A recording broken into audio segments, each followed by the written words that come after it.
Merci aux amis du monde diplomatique sans qui on n'aurait pas eu accès à la salle et sans qui la rencontre n'aurait pas lieu. Donc merci beaucoup d'avoir contribué à rendre effective la venue d'Alain Grèche. Merci à la librairie Big Le Moi qui vous propose les ouvrages d'Alain Grèche en vente au fond de la salle. La librairie Big Le Moi est à Fives, à quelques centaines de mètres d'ici. C'est un lieu qui mérite la visite. Merci à l'atelier d'histoire critique, l'association que je représente, et plus particulièrement merci à Sandra avec qui j'ai préparé la rencontre de ce soir. Alors on y va.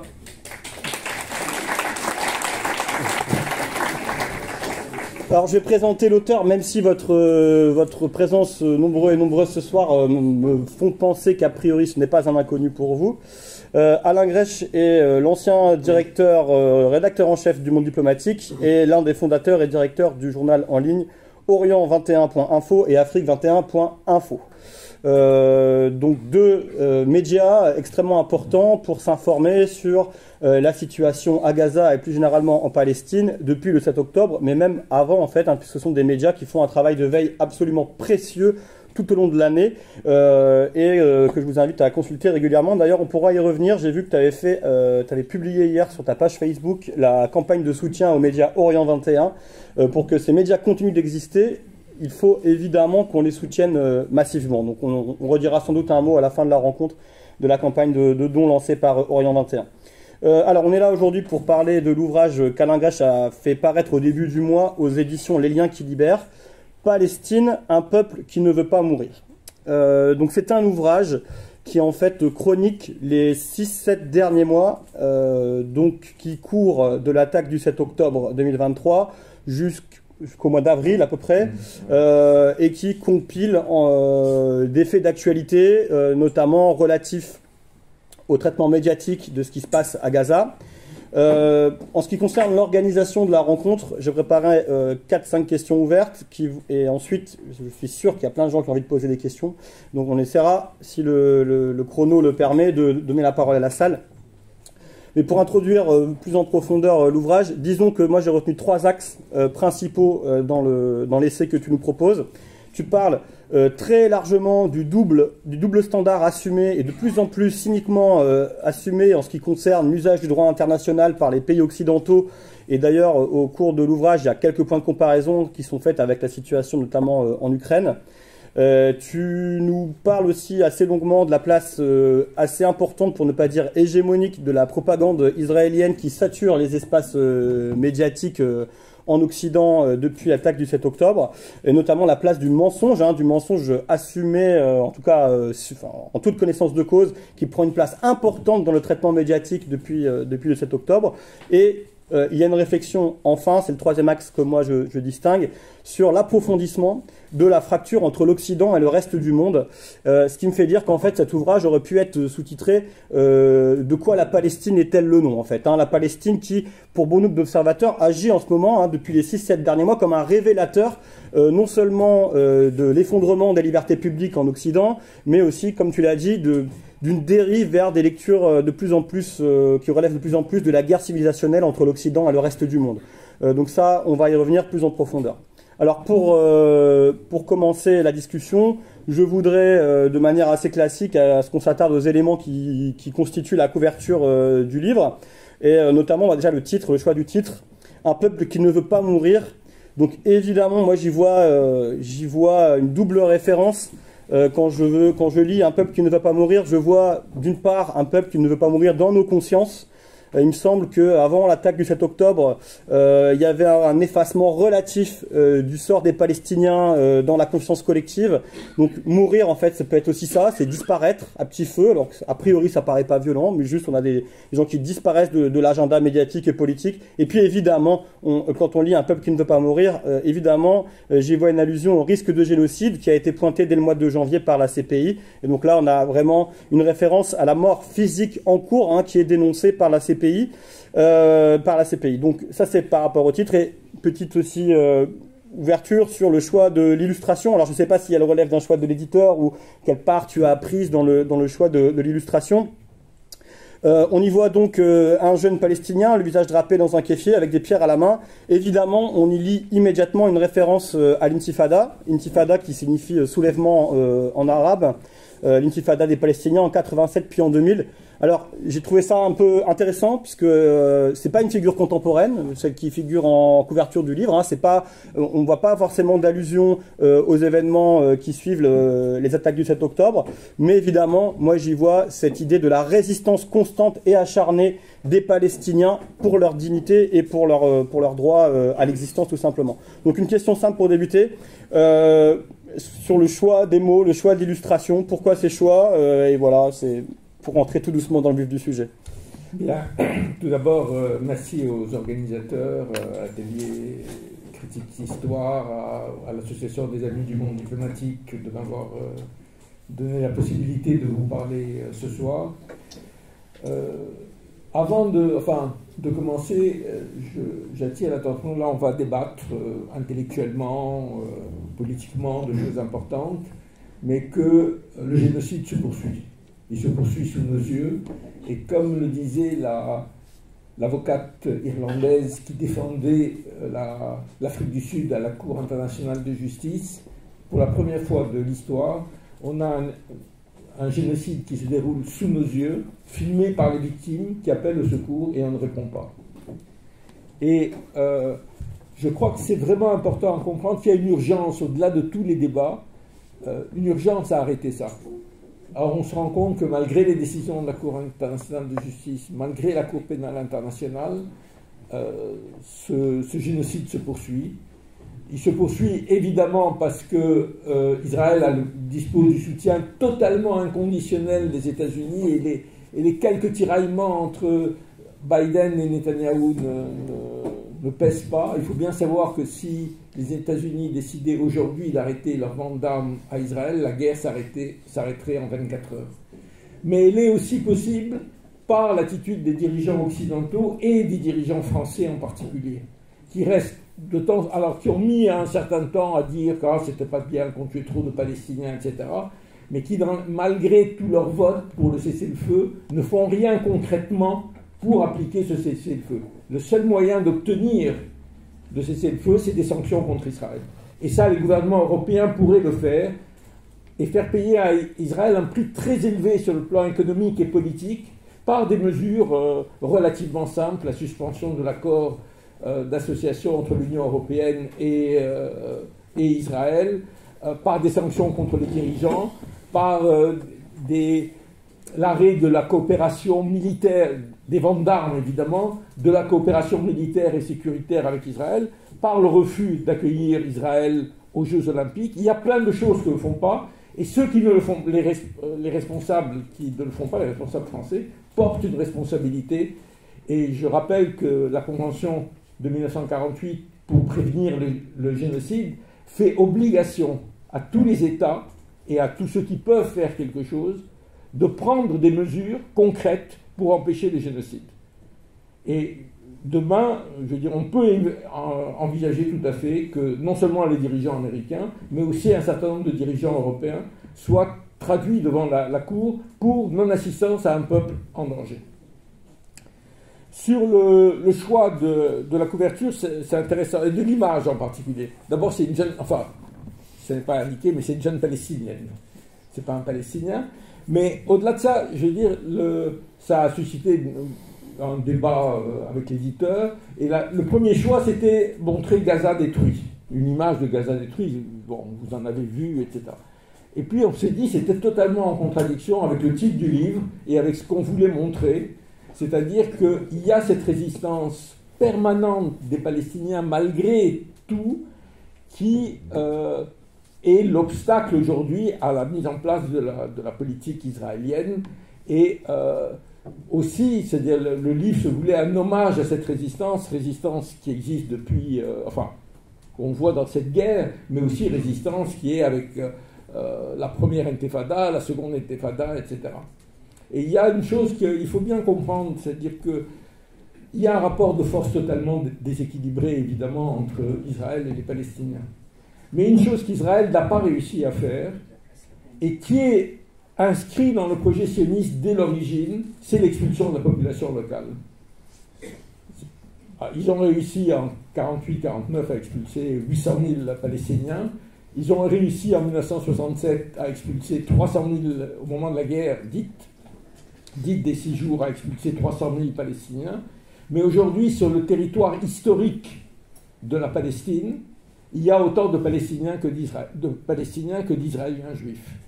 Et ça, c'est un échec majeur parce qu'il n'y a pas de solution. C'est-à-dire, les Israéliens ont beau rêver d'une solution qu'ils imposeraient par la force ou l'idée que les Palestiniens, à un moment, vont capituler. La réalité, c'est que les Palestiniens ne capitulent pas.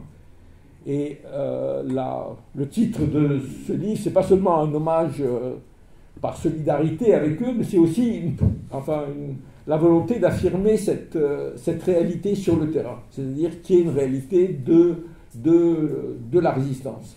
Alors je ne sais pas comment cette guerre va se finir et dans quelles conditions, mais je crois que c'est important à rappeler. Et aussi, ça nous a semblé, au moment où le livre est sorti, ça semblait important, c'est que, si vous voulez, si vous regardez ce que les médias ont raconté, on reviendra sur les mensonges qui nous ont accompagnés pendant toute la fin de l'année précédente, mais à partir d'un moment, bien que les télévisions françaises aient reproduit peu d'images, alors qu'on avait les images de ce qui se passait, bien qu'il y ait eu une espèce de complicité, petit à petit, on a eu l'impression que la question à Gaza était une question humanitaire. C'est vrai qu'il y a une question humanitaire, c'est vrai qu'on assassine des hommes, des femmes, des enfants, mais je crois que c'est important quand on parle de crimes de guerre, de crimes contre l'humanité, etc., de dire qu'à l'origine de tout ça, ce n'est pas des crimes humanitaires qui sont commis, c'est un crime politique, c'est-à-dire le refus de la reconnaissance du droit du peuple palestinien à l'autodétermination. Et c'est ça qui se joue aujourd'hui, enfin, c'est ça qui est un élément, je veux dire, décisif de la situation politique. Et ça, les Israéliens n'ont pas de solution. Ils n'arrivent pas à amener les Palestiniens à capituler. Malgré toute la violence qu'ils utilisent, les gens restent sur place et essayent de résister. Et je crois que ça, c'est une des choses que nous avons, enfin, que j'ai voulu souligner dans ce livre. Quand je dis nous, je fais une aparté parce que, évidemment, comme tout livre, c'est écrit par une personne, mais c'est quand même le résultat du tout le travail que le journal en ligne Orient 21 a fait depuis le 7 octobre, totalement à contre-courant, sur ce qui se passait sur le terrain. Et à la fois sur les mensonges de la propagande gouvernementale et israélienne, et aussi sur les massacres qui étaient commis et les objectifs réels de la politique israélienne. Et je crois que ça, c'est très important de dire que malgré toute cette domination des médias dominants, et le fait que, pour moi, je le dis toujours, en fait, je suis ce conflit maintenant depuis 50 ans, c'est-à-dire depuis la guerre de 67. Jamais on n'a connu une telle désinformation, un tel unilatéralisme dans les positions à la fois gouvernementales et des médias, et une telle criminalisation des voix de soutien aux Palestiniens. Ça aussi, c'est totalement nouveau, c'est-à-dire le nombre de gens qui sont inculpés d'apologie du terrorisme, etc. Voilà. Alors, il semble en effet que la véritable nature politique, et tu n'as pas encore employé le mot, mais il va l'être incessamment sous peu, la véritable nature coloniale du conflit, en effet, elle fait partie, elle est masquée. Elle est masquée notamment parce que les médias occidentaux, les médias français font mine de croire, ou de nous faire croire surtout, que tout ça a commencé le 7 octobre 2023, alors que tu l'as dit, tout ça commence en 48. Donc évidemment, on reviendra sur les raisons structurelles, y compris sur la profonde ignorance d'une partie des journalistes qui couvrent le conflit, ou voilà, quand ils ne sont pas en train sciemment de mentir. Alors en tout cas, ton livre s'ouvre sur une réflexion sur le choix des mots, sur les mots qui sont posés sur ce conflit. Alors tu reviens dans les premières pages sur le choix du vocable qui domine dans les médias français et plus largement dans les médias occidentaux. Et tu relèves notamment que l'expression qui nous a été imposée à tous et à toutes pour parler de ce qui se passait, c'était l'expression « guerre Israël-Hamas ». Et tu écris que cette expression est absolument trompeuse et qu'il faut la contester. Et tu rappelles en effet que la lecture du conflit colonial en cours est détournée au profit d'une lecture d'une guerre qui serait celle d'une guerre contre le terrorisme. Est-ce que tu peux revenir, expliquer pourquoi il est impropre selon toi de parler de guerre Israël-Hamas et quelles sont les étapes peut-être aussi et les acteurs qui ont permis d'imposer ce narratif de la guerre civilisationnelle contre le terrorisme? Bon, il y a plusieurs éléments dans ta question. Le premier, peut-être, c'est de revenir sur le vocable terrorisme. Parce qu'il nous a été imposé, c'est pas nouveau, il n'a pas été imposé à partir du 7 octobre, on peut dire que c'est à partir du 11 septembre 2001 que petit à petit les conflits prennent cet aspect de guerre contre le terrorisme, à laquelle la France en partie se rallie. Ensuite, il y a eu les échecs de la politique américaine en Afghanistan et en Irak, etc. Donc ce logiciel guerre contre le terrorisme a été un peu atténué. Et puis, avec ce qui s'est passé le 7 octobre, c'est revenu totalement. Moi, ce que je dis quand on me demande si le Hamas est une organisation terroriste, c'est la première chose que je dis, ce n'est pas une plaisanterie, c'est que je ne sais pas ce que c'est le terrorisme. Le terrorisme, c'est quoi? C'est-à-dire, nous pouvons parler quand nous parlons d'une organisation, nous pouvons parler d'organisations qui ont une idéologie, qui sont communistes, socialistes, nationalistes, fascistes, etc., etc. Aucune organisation au monde ne fait du terrorisme un but en soi. Ils ne veulent pas instaurer un État terroriste. Ça, c'est une qualification qu'on veut imposer de l'extérieur. Mais même si on accepte l'idée que le terrorisme... Si on accepte l'idée de définition de base, c'est terroriste celui qui tue des civils innocents. On peut accepter ça comme une définition. Mais à ce moment, il faut dire que, oui, le Hamas a commis des actes terroristes, j'y reviendrai, mais s'il y a quelqu'un qui fait du terrorisme aujourd'hui à Gaza, c'est Israël. Israël est un État terroriste. Ils ont tué, je dirais que ce que le Hamas fait sur une base artisanale, Israël le fait sur une base industrielle. On est aujourd'hui pour un mort israélien pour 30 morts palestiniens. Donc, pourquoi le vocable est dangereux? Parce que quand vous êtes sur la guerre contre le terrorisme, c'est une manière de dépolitiser le débat. C'est vous luttez contre le terrorisme, c'est-à-dire le mal incarné. Contre le mal, il n'y a pas de compromis, il n'y a pas de solution politique, il faut éradiquer le mal.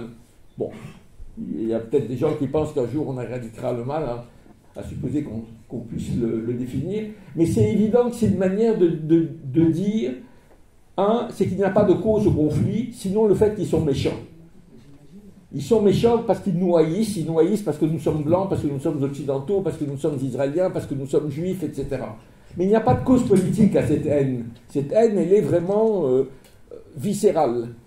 Et donc, on nous engage d'abord dans une guerre qui est une guerre, en fait, de civilisation. C'est de dire, en fait, il y a un monde aujourd'hui qui est globalement le Sud, le monde musulman, alors ça dépend des formulations, qui nous est fondamentalement hostile, parce qu'il est hostile à nos valeurs. Il est hostile aux valeurs de la démocratie. Il n'aime pas notre manière de vivre. C'est comme après le 13 novembre 2015, François Hollande avait dit ils se sont attaqués au café parce qu'ils ne veulent pas voir les jeunes gens et les jeunes filles boire de l'alcool dans les cafés. Ce qui est vraiment une manière, encore une fois, de dépolitiser totalement le débat sur le terrorisme. On peut dire, parce que c'est une acception du terme, que quand on tue des civils, c'est une forme de terrorisme. À condition qu'on dise que quand les États tuent des civils, c'est du terrorisme. Et que les États, globalement, pas seulement Israël, tuent bien plus de monde que ce qu'on appelle les terroristes. En Irak ou en Afghanistan, les Américains ont tué bien plus de monde que ne l'ont fait les talibans ou les autres. Donc, je veux dire, c'est... comment dire, une manière simplement de criminaliser les autres. L'autre chose, c'est, je vais dire un mot sur le 7 octobre, parce que c'est important, parce que c'est vrai que c'est quelque chose qui a ébranlé beaucoup de gens, et je veux dire, les gens sont interrogés, il y a eu des crimes horribles accomplis, notre président a dit que c'était le plus grand massacre de juifs depuis la fin de la Seconde Guerre mondiale, etc., etc. Je crois que c'est important de rappeler quelles sont les conditions du 7 octobre. D'abord, le Hamas ne tue pas les juifs parce qu'ils sont juifs. Il tue y compris des civils parce qu'ils sont israéliens. Et que pour eux, c'est des colons. Ça n'a rien à voir avec la religion. Comme disent les Palestiniens, et pas des gens du Hamas, s'ils avaient été chinois ou guatémaltèques, on les aurait combattus de la même manière. C'est les gens qui ont pris notre terre. Deuxièmement, l'action du 7 octobre, ce n'est pas une action, comme l'ont dit beaucoup de gens, pour tuer des juifs. C'était une action qui avait des objectifs politiques. Alors, quels étaient les objectifs politiques du Hamas? Il les a dit dans un article qu'on a publié quelques jours après le 7 octobre. On a analysé les discours d'Ismail Haniyeh, qui est un des dirigeants politiques du Hamas, pour voir qu'est-ce qu'il voulait. Ils disent très clairement, nous voulions porter un coup à l'appareil militaire israélien. Et il faut rappeler que sur les 1200 personnes qui ont été tuées, en gros 4 à 500 sont des militaires et des soldats. Et que le Hamas a pris une demi-douzaine de camps militaires israéliens qui enserrent la Gaza. Et les gens responsables, c'est une division qui s'appelée en Israël la division Gaza. Donc il y a un coup militaire qui est porté. Deuxièmement, le but c'était de stopper un processus d'oubli de la question palestinienne avec un rapprochement entre Israël et les pays arabes. Et à l'époque, on était dans des négociations entre l'Arabie saoudite et Israël. Et deuxièmement, remettre la question palestinienne qui avait totalement disparu de l'agenda politique. Une chose qu'on a oubliée, parce que ça n'a pas été tellement mis en avant, en septembre 2023, donc quelques jours avant l'attaque du 7 octobre, il y a l'Assemblée générale des Nations Unies, comme tous les ans au mois de septembre, et Netanyahou fait un discours où il présente la carte du Proche-Orient en disant on peut aller vers la paix, etc. Il montre la carte. La Palestine a disparu. Et il a raison, c'est-à-dire qu'à l'époque, elle a disparu de l'agenda politique. Nos dirigeants, et les dirigeants français encore plus, mais les dirigeants américains disent oui, tout ça, c'est très bien. Le principal conseiller de Joe Biden en matière de sécurité nationale fait un article dans la plus prestigieuse des revues de politique étrangère américaine en disant jamais le Proche-Orient n'a été aussi stable depuis 20 ans. Donc on est dans un déni total et le Hamas a remis la question palestinienne au centre. Donc il y a des objectifs politiques et en partie ils ont été remplis. Et puis durant cette action, il y a eu des crimes de guerre. Il y a eu des viols, il y a eu des attaques contre des civils innocents, il y a eu des prises d'otages de civils, et une prise d'otage c'est un crime de guerre, mais il y a eu aussi des prises d'otages qui étaient des militaires, donc on n'est pas tout à fait dans le même registre. Voilà, c'est ça la question. Et ça pose la question, plus largement, de comment on combat une armée coloniale. Je reviendrai après sur le caractère colonial d'Israël. Ou même une armée, c'est-à-dire, les Palestiniens, et pas seulement le Hamas, à partir du moment où ils sont dans la résistance à l'occupation, ils s'affrontent à une armée, une des plus puissantes du monde. Ils ont des avions. Ils bombardent, même pas seulement Gaza, même la Cisjordanie. Ils utilisent les chars. Bon, on peut dire face à ça, c'est pas très bien d'utiliser la violence, c'est pas très bien d'utiliser le terrorisme au sens d'action contre les civils. Et je rappelle dans le livre, quand même, l'expérience de la lutte de libération du peuple algérien. Le FLN algérien a utilisé le terrorisme il mettait au sens propre des bombes dans des couffins, dans des cafés fréquentés par des Français. Et il y a cette chose que j'ai citée plusieurs fois, Larbi Ben Mehdi, qui est un des dirigeants du FLN, se fait arrêter, je crois, en 1955, et la police, je ne sais pas pour quelle raison, le montre à la presse. Le lendemain, ils vont l'exécuter en disant qu'il a essayé de s'enfuir, mais en fait, c'est une exécution. Et il y a un journaliste qui dit « Ah, mais c'est pas bien, pourquoi vous mettez des bombes dans les couffins ?» Il dit « Écoutez, moi je vous donne mes bombes, vous me donnez vos Mirages. » Et comme les Mirages, c'était les avions que la France utilisait pour les bombardements. Donc, Oui, on peut penser que le terrorisme c'est mal, mais on ne peut pas avoir simplement un point de vue moral. On est dans une guerre qui est des guerres asymétriques, en général les guerres de libération nationale. Et à ma connaissance, aucun mouvement de libération nationale qui a mené une lutte armée, y compris l'ANC sud-africain, n'a évité d'utiliser le terrorisme. Alors, il l'a utilisé à des échelles plus ou moins grandes selon les rapports de force, mais il l'a utilisé. J'ai expliqué dans un article que j'ai fait pour le Monde diplomatique, j'ai repris d'ailleurs, je crois, là-dedans, sur les raisons pour lesquelles l'ANC va utiliser le terrorisme de manière légère, disons, et les Palestiniens de manière plus importante. Pour une raison simple, c'est que l'ANC, dans les années 70-80, dispose d'abord d'un soutien inconditionnel de tout le tiers-monde qui à l'époque est très uni, le mouvement des non-alignés, etc. Il dispose d'un soutien politique, militaire, logistique du camp socialiste.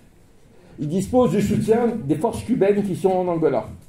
Il dispose d'un vaste mouvement de boycott des investissements, sanctions, que personne ne qualifie comme anti-blanc, etc., comme on qualifie aujourd'hui la CDR. Donc, ils sont dans une situation où il y a des perspectives politiques. Et à d'autres moments où l'OLP aussi a utilisé l'arme du terrorisme, vous vous souvenez où on vous a parlé des détournements d'avions dans les années 70, etc. Pourquoi à un moment l'OLP y a renoncé? Parce qu'il y avait une perspective de paix politique, il y avait une perspective de négociation. Quand il n'y a aucune perspective, on ne peut pas s'étonner qu'il y ait usage de la violence. On peut la dénoncer moralement, personne ne peut se réjouir qu'il y ait un enfant qui soit tué, Voilà. Donc, c'est ça qui s'est passé le 7 octobre, avec un autre élément qui est important, et aussi je fais un parallèle avec l'Algérie. Moi j'ai un excellent ami égyptien qui est marié à une femme d'une famille assez riche à Gaza. Vous savez, Gaza, c'est 2/3 de réfugiés qui vivent dans des conditions très difficiles, mais il y a une vraie élite et bourgeoisie palestinienne. Bon, il était là par hasard le 7 octobre. Dès que la population a appris que les frontières s'étaient effondrées, des milliers de gens ont été ont franchi la frontière, certains pour piller, d'autres pour prendre des otages, parce qu'en fait, il y a eu le Hamas ne voulait pas prendre autant d'otages parce que c'est très difficile à gérer, mais les familles voulaient prendre des otages parce qu'elles ont elles-mêmes des gens de leur famille en prison, et ils disent on va s'en servir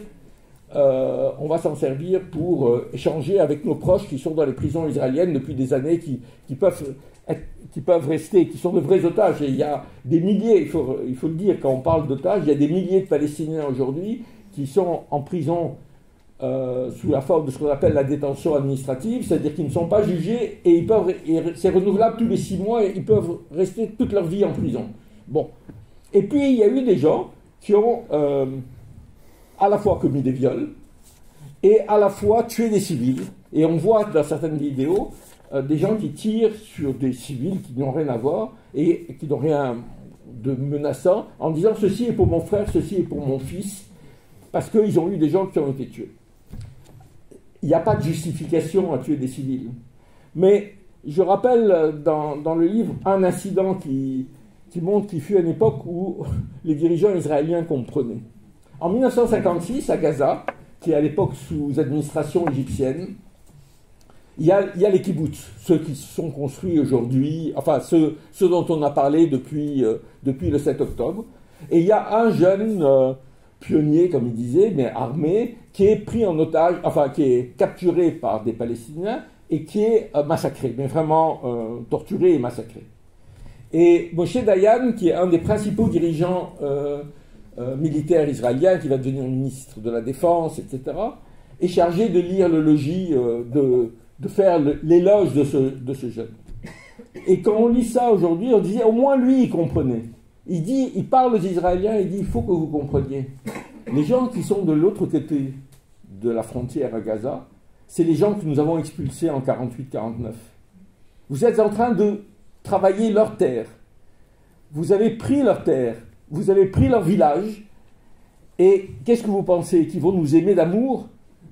Oui, il y a un sentiment de haine, de rage, etc. Et encore une fois, rien ne peut justifier des crimes. Mais, je veux dire, si on ne comprend pas les racines politiques, on est dans une déclaration morale en disant oui, c'est pas bien de tuer des civils, ce que je partage, mais qui n'a aucun sens.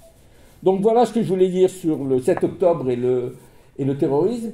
Mais il y a un aspect, c'est-à-dire, c'est que vraiment le concept de la guerre contre le terrorisme, c'est Netanyahou qui l'a inventé depuis bien avant 2001. Il y a un livre qui s'appelle, c'est intéressant, qui s'appelle Comment l'Occident peut gagner, où il dit, c'est dans les années 80-90, donc à l'époque il n'y a pas Al-Qaïda, etc., etc. Il dit il faut combattre le terrorisme, c'est le danger principal pour les Occidentaux. Et il développe toute une théorie en disant et il y a une alliance stratégique entre le terrorisme et l'Union soviétique et le camp de l'Est. Et puis l'Union soviétique et le camp de l'Est disparaissent, et il continue avec la même force en disant il y a une alliance stratégique entre le terrorisme, l'islam, l'islamisme politique, après les termes reviennent. Mais c'est vraiment des concepts qui ont été forgés par les responsables israéliens et aujourd'hui, malheureusement, qui sont qui sont repris par les dirigeants occidentaux, alors sous des formes différentes, on reviendra peut-être pour la France, mais sous la forme de nous sommes menacés par le terrorisme islamique, etc. Et nous menons une bataille qui est une bataille civilisationnelle, quoi. C'est une guerre de civilisation entre la civilisation et la barbarie. Et ça, c'est bon, je reviendrai après sur la France, parce que je pense qu'il y a un aspect français, et puis j'ai déjà parlé... Une fois que je commence, je n'arrive pas à m'arrêter. Oui, puis d'ailleurs, tu as mangé deux de mes questions qui devaient arriver, mais c'est pas grave. Oui, d'ailleurs, on a vu quand même pas mal de fleurir des comparaisons avec le Bataclan, etc., entre le 7 octobre et le Bataclan, en effet, pour nous imposer cette lecture de guerre au terrorisme. Je voulais quand même poser la question donc, sur l'acteur qui fait couler autant d'encre, qui est le Hamas. Ton chapitre 3 s'appelle « La résistible ascension du Hamas » et t'explique quand même comment cette organisation en est devenue, alors non seulement à incarner la résistance armée à Gaza, mais aussi, par extension et assez récemment en fait, à être l'organisation qui commençait à défendre les Palestiniens au-delà de Gaza en fait, hein, c'est-à-dire aussi après l'expulsion du quartier de Sheikh Rabaa à Jérusalem et aussi en Cisjordanie. Donc comment le Hamas en est venu un peu à occuper cette place un peu de figure de proue de la résistance palestinienne. Tu consacres quelques lignes à ça. Est-ce que tu veux bien y revenir? Parce qu'on a quand même entendu souvent. Le Hamas, il est contre les Palestiniens. Il fait ça malgré les Palestiniens sont prisonniers du Hamas. On a entendu ça souvent quand même, hein. Comme s'il était extérieur à la population gazaoui elle-même. Oui, pour reprendre une qui m'a beaucoup choqué, je le dis d'autant plus que je pense que le journal de l'Humanité a joué plutôt un rôle très positif dans cette crise. Je me souviens très peu de temps après le 7 octobre, disant qui était le Hamas principal ennemi des Palestiniens. Je pense que c'est évidemment une lecture, encore une fois, qui pense que le Hamas c'est une organisation terroriste. D'ailleurs, je ne sais pas qu'est-ce qu'il pense, c'est-à-dire que c'est une organisation dont la popularité, je ne sais pas comment il l'analyse, mais il faut bien comprendre l'origine du Hamas. L'origine du Hamas, c'est Gaza. Gaza, comme j'ai dit, au moment de la guerre de 48-49, c'est-à-dire la guerre qui va aboutir à la création de l'État d'Israël, Gaza devient un territoire sous administration égyptienne, avec 2/3 de réfugiés qui s'installent. C'est un tout petit, c'est les mêmes frontières, qu'aujourd'hui. Dans ce territoire, les frères musulmans jouent un rôle très important parce que l'Égypte, ils sont nés en Égypte et ils acquièrent une influence très importante. En 67, quand Israël occupe Gaza, Israël se heurte à la résistance palestinienne qui est représentée par ceux qui allaient devenir l'OLP. C'est des élites locales plutôt qui vont se rallier à l'OLP et aux différentes organisations de l'OLP. Et pendant cette période qui va aller jusqu'à la première intifada en 88, Israël va jouer pas le Hamas n'existe pas, va jouer les frères musulmans contre l'OLP. je veux dire, vous allez lire, le Hamas c'est une création d'Israël, c'est absurde. Mais c'est vrai que, comme d'ailleurs certains régimes arabes dans les années 60-70 vont jouer les frères musulmans contre la gauche, Israël va jouer le Hamas, les frères musulmans contre l'OLP. Éclate la première intifada, et sous la pression de sa base, il y a eu d'ailleurs une première scission au Hamas, aux frères musulmans qui donne naissance au djihad islamique. Et puis il y a une pression beaucoup plus grande et le Hamas entre dans la résistance à Israël. Les frères musulmans créent le Hamas devient un élément important de la résistance à Israël. C'est un mouvement, je veux dire, qui a une vraie base populaire, une vraie base sociale. Ils ont des réseaux caritatifs, ils ont une partie des mosquées, etc. etc. Bon, ils sont une organisation influente. Je passe sur les débats. Au moment des accords d'Oslo, le Hamas s'oppose aux accords d'Oslo. Il va y avoir un affrontement à plusieurs reprises entre le Fatah et le Hamas. Et, je dirais, va éclater la seconde intifada avec l'échec des négociations d'Oslo. Et c'est à l'occasion de cet échec des accords d'Oslo que le Hamas va gagner la majorité aux élections qui ont lieu en 2006, qui sont des élections vraiment démocratiques, autant qu'on puisse tenir des élections démocratiques sous l'occupation, mais quand même, et ils vont gagner les élections.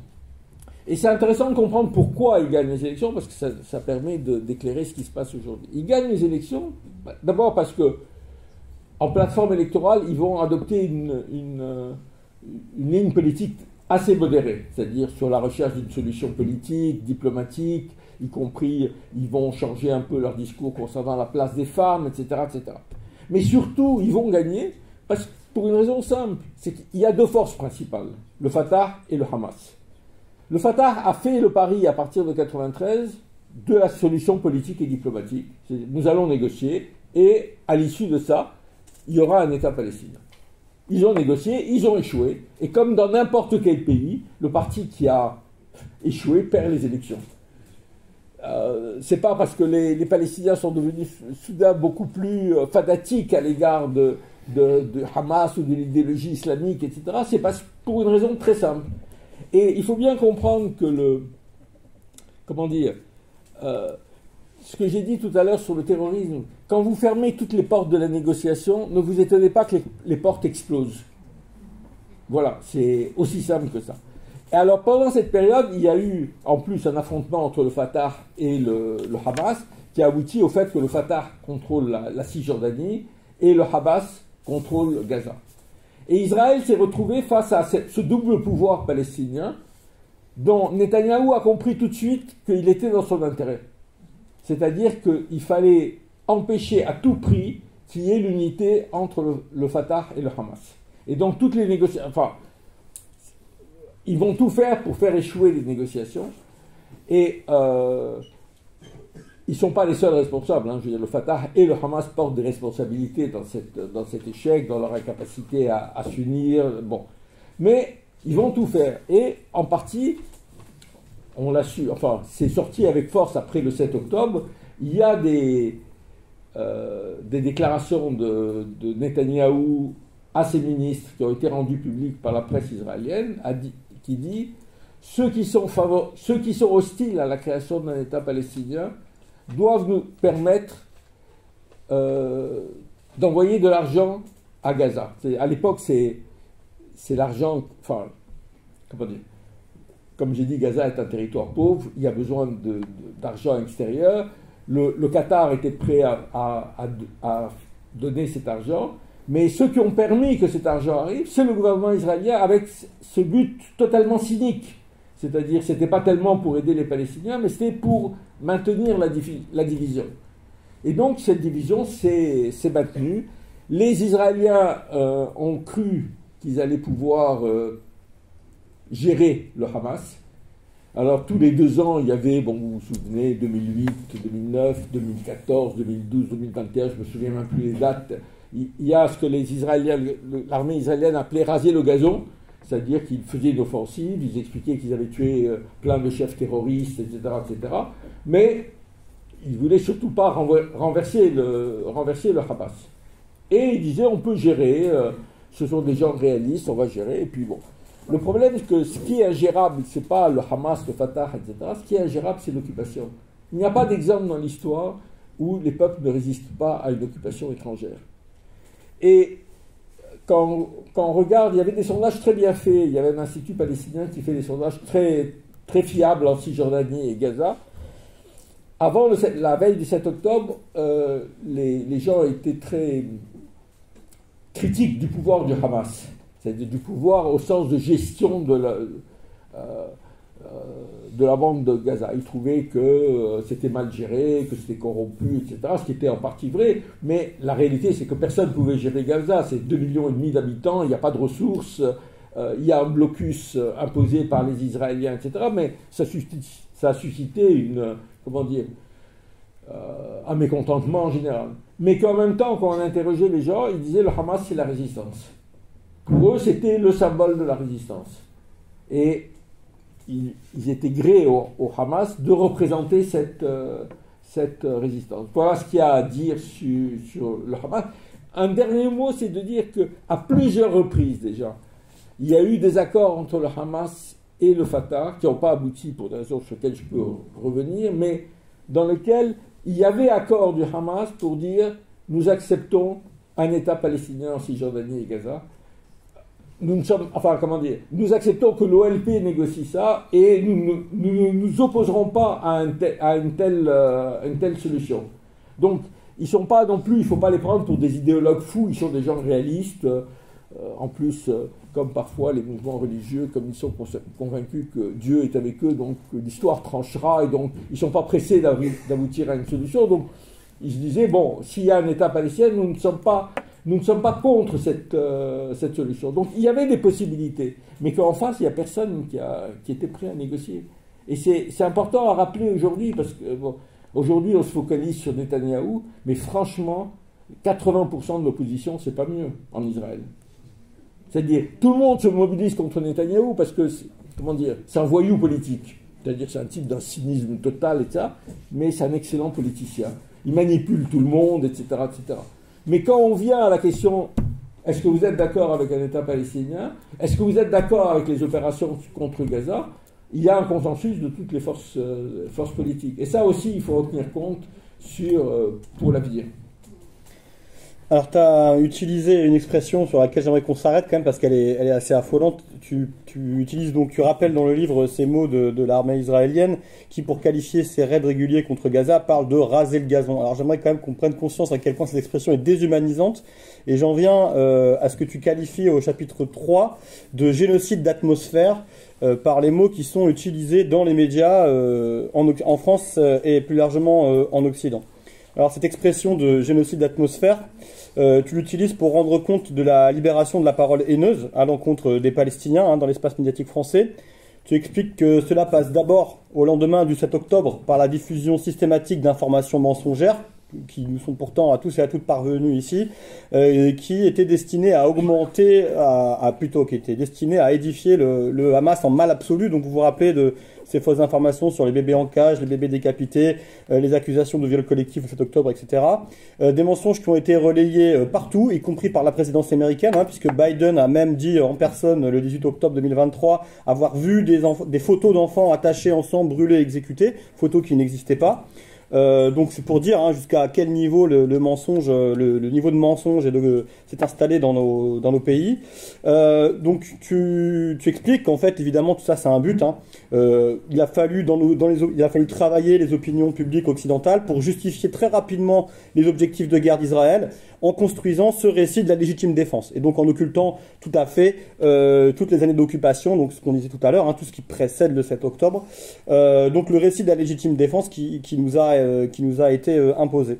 Au chapitre suivant, tu parles même, pour parler de ce niveau intense de propagande, tu dis l'armée israélienne dans votre salon, et je pense que c'est même le titre de l'article que tu consacres dans le numéro du mois de mai du Monde diplomatique, Tsahal dans votre salon.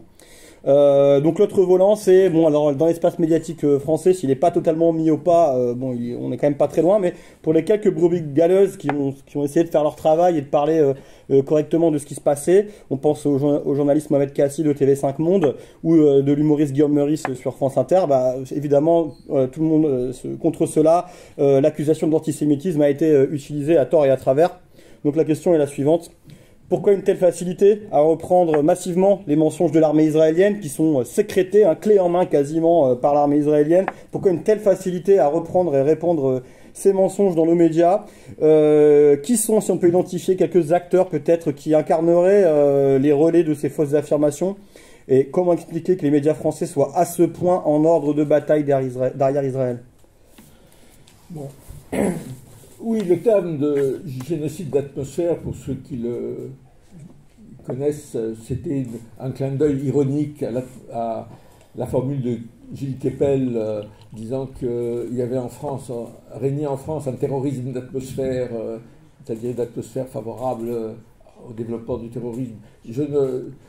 Comment dire, c'est pas un concept scientifique, c'était une manière simplement de dire que les médias ont joué un rôle pour finalement légitimer le génocide.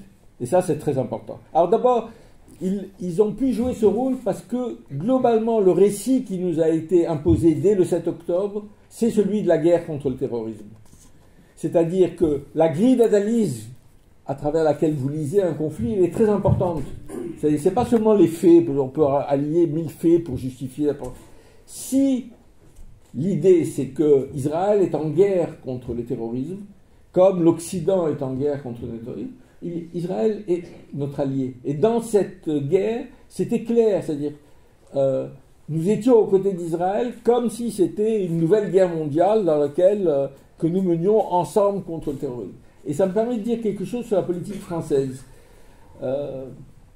J'ai fait un livre qui s'appelle Un chant d'amour sur l'histoire des relations France-Israël-Palestine, qui est d'ailleurs une bande dessinée, et qui essaye d'expliquer l'évolution de la politique française depuis 1967. Et je crois que c'est vraiment important à comprendre. En gros, depuis 1967, sous l'impulsion essentielle, il faut le dire, du général de Gaulle et de ses positions critiquant la guerre israélienne de 1967, aussi de l'existence d'un parti communiste qui à l'époque est extrêmement puissant et qui dénonce aussi la guerre israélienne, il va se dégager petit à petit une doctrine française qui va différencier la France de ses alliés occidentaux. Ce n'est pas une doctrine anti-israélienne. La France a toujours été favorable à l'existence de l'État d'Israël. De Gaulle était un grand admirateur de Ben Gourion, le fondateur de l'État d'Israël, avec qui il avait une correspondance, mais qui était de dire simplement il y a une injustice qui s'est faite avec l'occupation des territoires arabes, parce qu'il n'y avait pas que la Palestine, il y avait aussi le Sinaï, il y a toujours le Golan syrien, et il faut se trouver une solution politique. Et petit à petit, la France a imposé à ses partenaires européens qui étaient extrêmement réticents l'idée que toute solution passait par le droit d'Israël à la paix et à la sécurité, le droit des Palestiniens à l'autodétermination et la négociation avec l'Organisation de libération de la Palestine. C'est la fameuse déclaration de Venise de juin 80 de la Communauté économique européenne. À l'époque, il n'y avait que 9 pays, je crois, membres de ce qui allait devenir l'Union européenne. Et c'est très important parce que c'est une manière justement de faire entendre sur cette question une voix différente. Et d'ailleurs, ça a donné à la France un prestige énorme dans tout le monde arabe. Et c'est une politique qui a été reprise avec des nuances selon les présidents par Giscard d'Estaing, par François Mitterrand et par Jacques Chirac. Ce que je mets en lumière dans le livre, c'est que à partir en gros de Nicolas Sarkozy, même si c'est pas simplement sous son impulsion, il y a un changement profond de la politique, et il y a un tournant de la politique française, qui n'est pas un tournant assumé, d'ailleurs, c'est une des choses les plus étonnantes. C'est pas que, bon, après tout gouvernement ou tout pouvoir a le droit de dire, bon, on a eu cette politique pendant 20 ans, on va en prendre une autre politique. Non, la France a toujours été de dire, sous Sarko, sous Hollande et sous Macron, nous sommes pour deux États, un État palestinien à côté d'un État israélien, et nous sommes contre la colonisation. Mais la différence fondamentale, c'est que avant, Dans les relations bilatérales entre la France et Israël, la situation en Palestine pesait. C'est-à-dire qu'on ne concevait pas d'avoir des relations totalement normales avec Israël tant que se poursuivait la colonisation, tant qu'Israël opprimait les Palestiniens. À partir de Sarkozy, encore une fois, c'est à grands traits, l'idée c'est, oui, nous sommes pour les deux États, oui, nous avons tous les mois un communiqué du ministère des Affaires étrangères disant aux Israéliens c'est pas bien de coloniser, mais les relations bilatérales entre la France et Israël se sont développées de manière extrêmement importante sur tous les plans. Sur le plan économique, sur le plan sécuritaire, sur le plan culturel, sur le plan politique, etc. etc. Et petit à petit, on est arrivé à considérer qu'Israël était un allié stratégique. Et c'est un allié stratégique parce que la question de Palestine n'était plus une question d'un occupant et d'un occupé, mais c'était un des fronts de la guerre contre le terrorisme. Et que dans cette guerre contre le terrorisme, tout le monde sait qu'Israël lutte contre le terrorisme. Et donc il y a eu cette alliance très profonde. Avec un autre élément qui pour moi est important et qui explique un peu pourquoi finalement en Europe, je veux dire, la France est un des pires pays sur ce qui se passe à Gaza. C'est vraiment, je veux dire, on a vu l'Espagne, l'Irlande, Norvège, d'autres reconnaître l'État de Palestine, etc. Ce qui est, c'est pas un acte révolutionnaire, franchement. Mais en moins dire des choses, et puis l'Espagne a pris des positions assez courageuses là, et la France pas du tout. Je pense parce qu'il faut voir qu'en France, il y a un lien direct entre la guerre que nous menons, la solidarité avec Israël et la dénonciation de l'ennemi intérieur que sont les musulmans et la lutte contre le séparatisme. C'est évident qu'il y a un rapport entre les deux et que, parce que je crois que Macron notamment, je veux dire, c'est Macron qui a porté ça au maximum depuis 2 ans avec son discours, c'était où, je ne me rappelle plus, sur le séparatisme, etc. C'est-à-dire que nous sommes menacés non seulement par le terrorisme islamique international, mais par un ennemi intérieur, avec de plus en plus de mesures de répression contre les communautés musulmanes.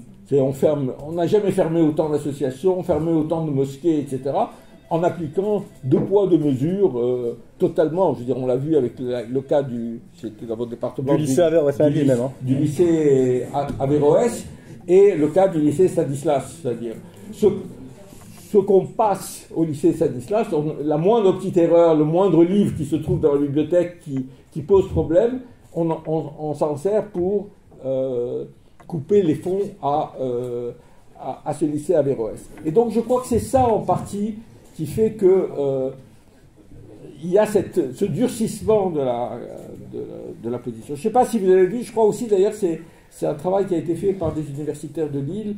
Il y a un livre qui vient de sortir qui s'appelle « La France, je l'aime mais je la quitte ». C'est Julien Talpin et l'équipe du CERAPS de Lille 2, voilà. la faculté de sciences politiques. C'est très intéressant parce que il y a toujours eu, pour certains musulmans, un malaise à vivre ici.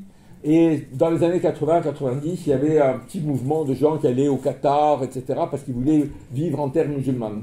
Mais là, c'est pas du tout le cas. On a des gens qui sont le symbole de la réussite du modèle républicain. C'est-à-dire, ils ont passé tous les obstacles, et Dieu sait s'il y en a, à la fois sociaux, culturels, etc., pour devenir une partie de l'élite de la nation. Et qui disent, on n'en peut plus de ce pays.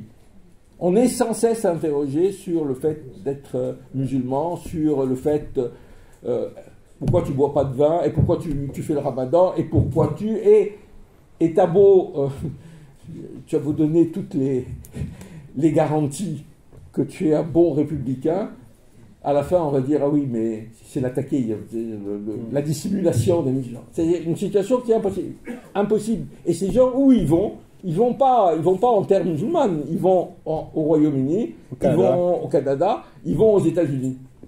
Donc, je crois que c'est important à comprendre, et je pense que c'est une des raisons de la faible mobilisation en France par rapport à d'autres pays sur la solidarité avec la Palestine.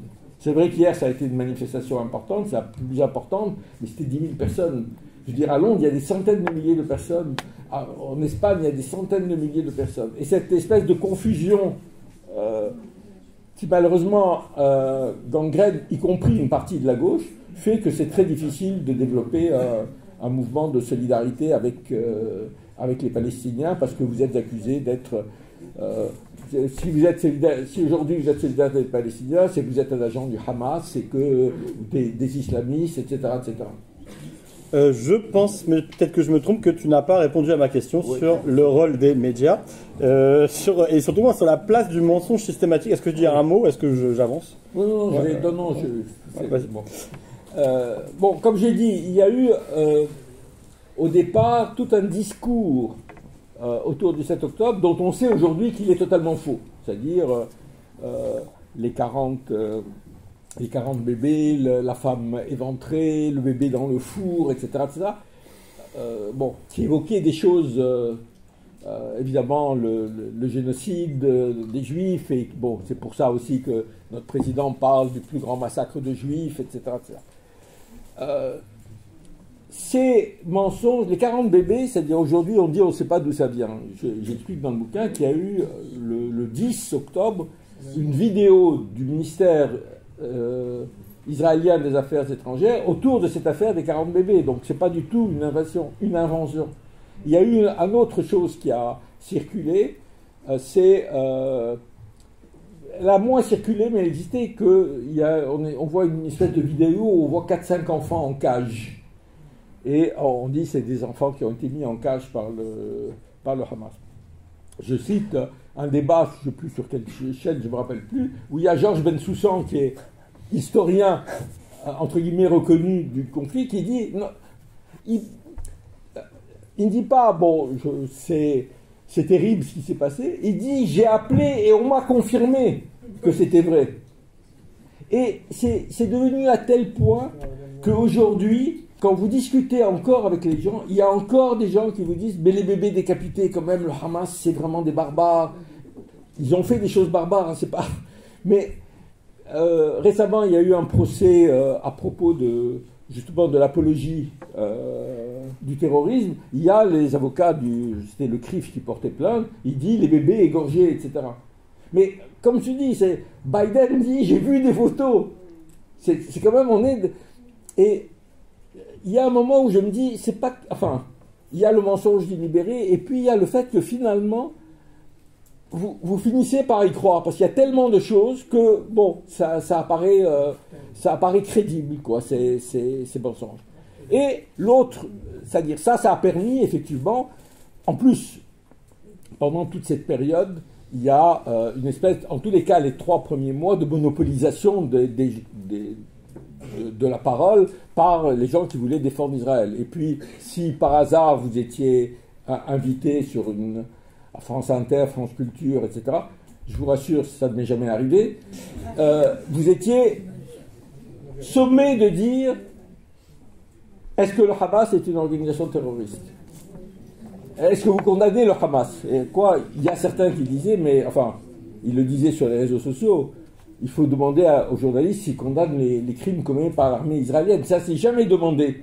C'est-à-dire, quand on invite des gens du gouvernement ou des gens de l'opposition de droite ou du Rassemblement national, c'est jamais demandé, ça. Est-ce que vous justifiez ce que fait l'armée israélienne? Donc, il y a eu vraiment une monopolisation de la parole. Alors, la monopolisation de la parole, il y a un aspect... on n'est pas dans un État totalitaire au sens traditionnel du terme. Vous savez, il y a George Orwell qui disait « Quand les fascistes reviendront, ils auront des chapeaux melons et des parapluies. Ils seront tout à fait présentables. » Aujourd'hui, c'est pas ça. C'est-à-dire, tout ce que je dis là, vous pouvez le lire sur Orient 21, sur Acrimed, sur Le Monde Diplo, sur etc., etc. Mais en fait, ça ne perce pas. Et je rappelle toujours, je le dis, peut-être certains l'ont vu, je m'excuse, mais à force de faire des débats, évidemment, on se répète, comme disait un ami à moi en politique, soit on se répète, soit on se contredit. Et il vaut mieux se répéter. Mais c'est l'histoire d'un journaliste, d'un ami journaliste soviétique, à la fin de la période de la perestroïka, qui est la période d'ouverture de l'Union soviétique à un vrai débat. Pendant quelques années, il y a un vrai débat. Donc il y a une délégation qui est invitée en Union soviétique, aux États-Unis, une délégation de journalistes soviétiques est invitée aux États-Unis pour voir la liberté d'expression made in America.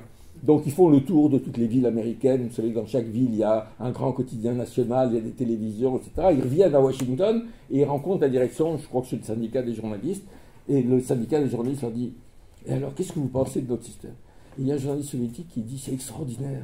Vous n'avez pas de censure et tout le monde pense pareil. » Et on est dans ça. C'est-à-dire, effectivement, enfin, encore que maintenant, il commence à y avoir un peu plus de censure. Je veux dire, cette anecdote est un peu moins réelle dans le climat, à mon avis, idéologique qu'on connaît depuis le 7 octobre, mais c'est une réalité. C'est-à-dire que, oui, on peut laisser dire les choses du moment que ça n'a pas trop d'effet. Encore que je nuance, parce que je pense que les réseaux sociaux ont joué un rôle important. Ils ont joué un rôle important pour construire la réponse à cette offensive idéologique qu'on a eue depuis le 7 octobre. Et que ça a pesé quand même. Il y a, bon, je veux dire, il y a Acrimed, il y a Blast, il y a... Bon, j'ai découvert un réseau que je ne connaissais absolument pas, c'est Thinkerview. J'ai été interviewé avec Broman là-dedans. J'arrive, il nous convoquait à 7h pour 7h30. J'ai dit, bon, à 8h30, je vais en avoir terminé. On est resté de 7h30 à 11h du soir. Ça a duré 3h30. Ça a fait 400 000 vues. Réellement, moi, je ne m'écouterai pas pendant 3h30. Mais bon. Donc, il y a des poches de résistance, heureusement. TikTok a été un des réseaux importants de résistance à ça. Et le réseau où la propagande israélienne a été totalement balayée. D'ailleurs, c'est une des raisons, c'est pas la seule, parce qu'il y a d'autres raisons, pour lesquelles le Congrès américain veut interdire TikTok. Donc, ça, c'est vraiment des choses, je crois, qui sont importantes. En plus, il y a quand même un élément qui est effectivement, quand je dis l'armée israélienne dans votre salon, c'est que nous avons plusieurs personnes, d'ailleurs, bon, le plus connu, c'est Olivier Rafovitch, qui est le porte-parole de l'armée israélienne, tout en étant citoyen français. Moi, ça me pose un problème, mais bon, il semble que ça ne pose pas de problème. Mais il se fait le propagandiste de tous les mensonges. C'est-à-dire quand il y a eu le massacre, je ne sais pas si vous vous souvenez, je crois que c'était fin février, d'une centaine de personnes qui étaient autour d'un camion de distribution alimentaire qui ont été tués. Il a dit c'est pas vrai. Enfin bon, il ment. Il a menti ce matin par rapport au... Il était sur la radio ce matin encore. Il a menti sur les frappes israéliennes d'hier en disant que les installations, les tentes qui ont été visées n'étaient pas dans une zone refuge, enfin considérée comme refuge par l'armée israélienne. En fait, le gars, il dit encore ce matin, ce que tu dis est vrai, quoi. À la limite, que les porte-paroles de l'armée mentent, franchement, c'est pas que l'armée israélienne. Vous pouvez être... Mais c'est le fait qu'il n'y a personne en face pour répondre. Et quand il y a quelqu'un en face pour répondre, c'est... Bon, je reviens rapidement sur... Il y a eu 2 incidents, un avec un journaliste de France Inter, je crois, et l'autre avec Mohamed Kassi de TV5. C'est intéressant parce que c'est intéressant d'écouter son argument et de voir la réaction de la hiérarchie. Son argument, quand Mohamed Kassi fait son travail, c'est-à-dire qu'il l'interroge de manière pas brutale, mais enfin il lui pose de vraies questions, pas simplement oui, merci, il lui dit mais vous ne faites pas votre travail de journaliste. Ah, il dit ah bon, pourquoi? Mais parce que vous questionnez ce que fait une démocratie. Vous êtes une démocratie et vous questionnez ce que fait une démocratie. Si on comprend bien, la démocratie, c'est un pays où on ne peut pas interroger les responsables. C'est inimaginable. C'est, comme je le dis dans le bouquin, c'était comme ces gens qui disaient au moment de la guerre d'Algérie, vous n'avez pas le droit de mettre en cause l'armée française. La France qui mène la guerre d'Algérie est une démocratie. Hein. Je vous rappelle quand même, le fait d'être une démocratie n'empêche pas de torturer, de massacrer, etc. Donc, et les journalistes, c'est leur boulot d'interroger les responsables, de les pousser dans leur retranchement. Bon. Donc, à l'issue de cette passe d'armes, si on peut dire, Mohamed Kassi est blâmé par sa direction, qui ne fait rien pour le défendre, parce que sur les réseaux sociaux, vous pouvez imaginer, si c'était appelé Alain Gérard, ça n'aurait pas posé de problème. Enfin, mais là, il y a plein d'attaques racistes contre lui, sa direction ne le défend pas. Il va devant l'Arcom, et l'Arcom dit, il a fait son boulot. Et jusqu'à aujourd'hui, la direction de TV5 n'est pas revenue sur sa condamnation. Et on sait qu'il y a eu des pressions politiques, etc. C'est-à-dire que vous êtes dans une situation où les médias sont soumis à tellement de pression, et puis avec une autre chose qui est évidemment, bon, peut-être, je ne sais pas si je le développe maintenant, mais c'est la question de l'antisémitisme. C'est-à-dire c'est devenu une arme de destruction massive, mais j'ai tort de dire destruction massive parce que je pense qu'elle est de moins en moins crédible, mais elle est de plus en plus dangereuse. De moins en moins crédible parce qu'à force d'abord de dire que tout le monde est antisémite, finalement ça n'a aucun sens. C'est-à-dire l'ONU est antisémite, la Cour internationale de justice, le Premier ministre espagnol, enfin tout le monde quoi, je veux dire, à part le gouvernement israélien et encore. Et donc il y a alors ça a beaucoup de conséquences. C'est que ça banalise totalement l'antisémitisme. Ça fait que finalement plus personne n'a envie de dire on combat l'antisémitisme parce qu'il y a cette espèce d'assimilation de n'importe quelle critique à l'antisémitisme. Et ce qui est intéressant, parce que j'ai une partie du livre d'un chapitre qui est consacré, c'est que ça se passe au moment même où les relations entre le gouvernement Netanyahou et l'extrême droite est-européenne n'ont jamais été aussi importantes. Et une extrême droite dont certains ont renié formellement l'antisémitisme, comme le Rassemblement national, je vais revenir, mais de l'autre, pas du tout. C'est des gens qui disent le génocide n'a pas existé, le génocide des Juifs n'a pas existé, etc. Mais du moment que vous soutenez Israël, vous pouvez débiter n'importe quoi comme accusation antisémite. Et quelqu'un faisait remarquer, j'ai vu sur les réseaux sociaux, Elon Musk, le fondateur de Twitter, a fait il y a 3 mois des tweets vraiment antisémites. Mais ça lui a été pardonné parce qu'il a été invité en Israël, parce qu'il a dit que c'était pas bien ce qui arrivait à Israël, etc.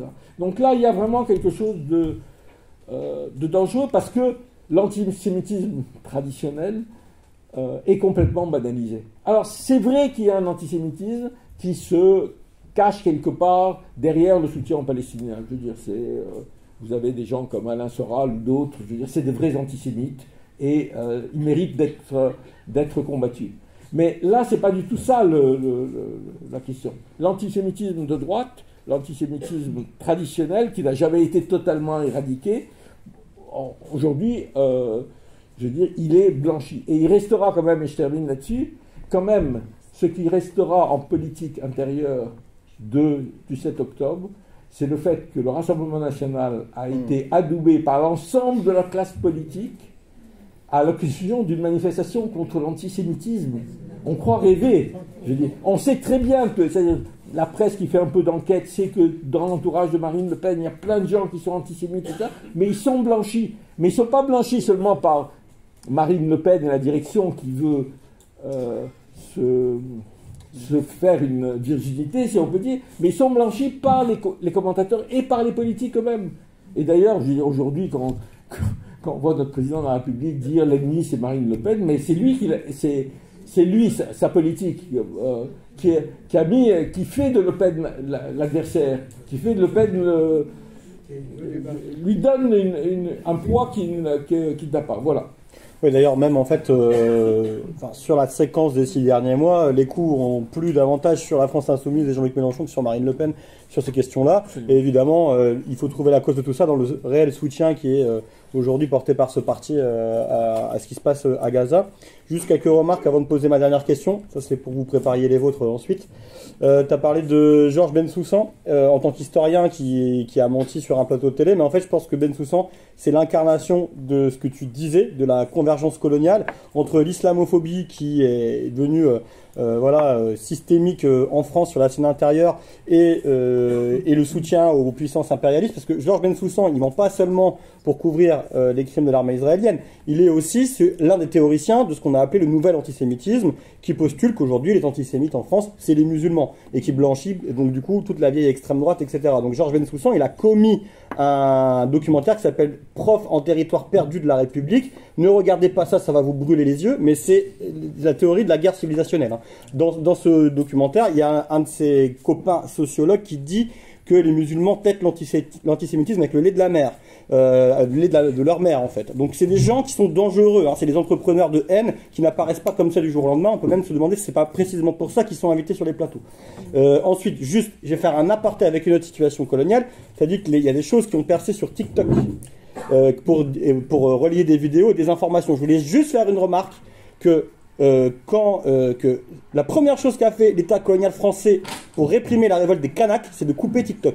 Donc là, toute analogie, en fait, elle n'est pas fortuite. Donc c'est en effet des endroits où des gens se communiquent, des lieux de rendez-vous, des informations, et en fait, ce que tu décris, on le retrouve dans la situation coloniale et sur la violence qui s'abat sur le peuple kanak, qui a d'ailleurs le soutien de notre association, au cas, c'est pour le préciser.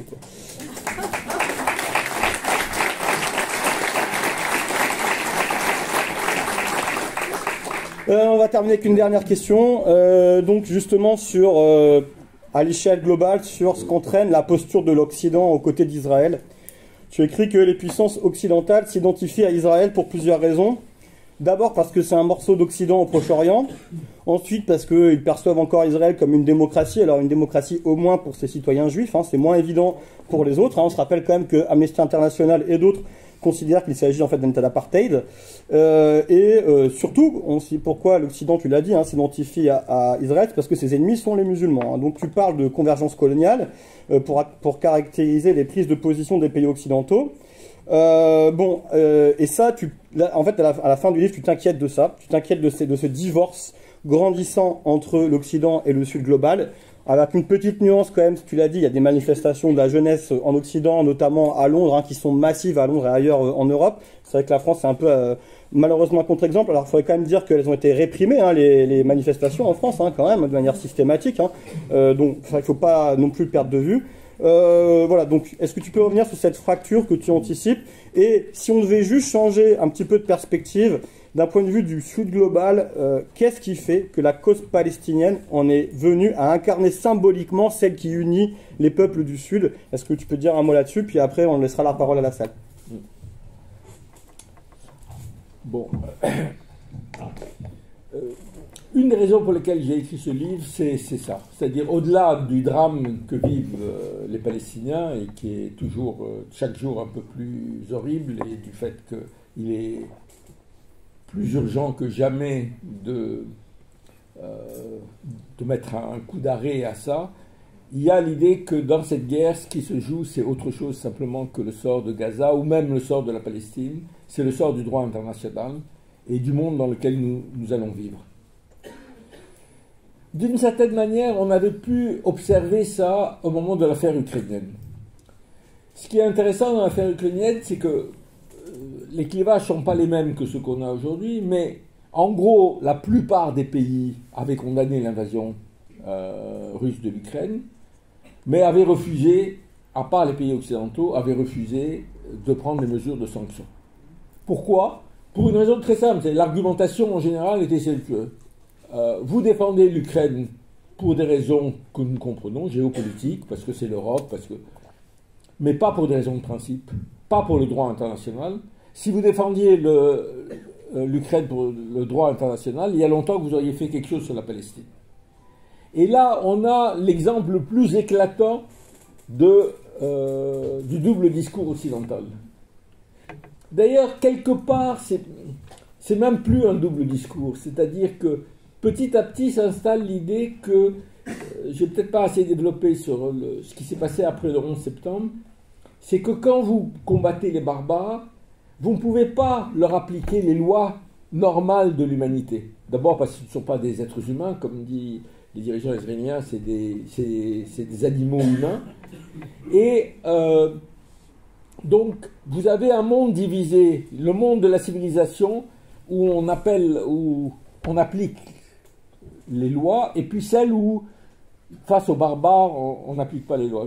J'avais fait, je ne sais plus dans lequel de mes livres, j'avais rappelé que à la fin du 19e siècle, c'est-à-dire au moment où l'Europe se divise le monde, il y a, en même temps, l'Europe se divise le monde, et en même temps, il y a des dangers de guerre inter-européenne, et donc, il n'y a pas encore les conventions de Genève, mais on veut civiliser la guerre. Et donc, il y a une munition qui s'appelle la balle Dum Dum, qui était une munition qui a été inventée à la fin du 19e siècle, c'est une balle qui explose à l'intérieur du corps.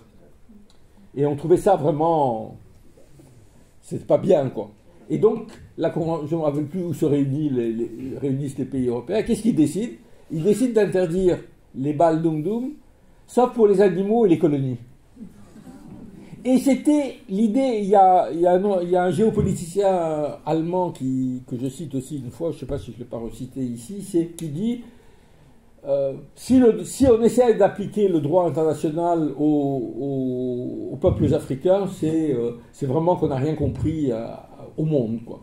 Donc, et là, petit à petit, j'ai peur que ce soit ça qui s'impose en Europe. Même si, bon, le discours reste quand même celui du droit international, mais le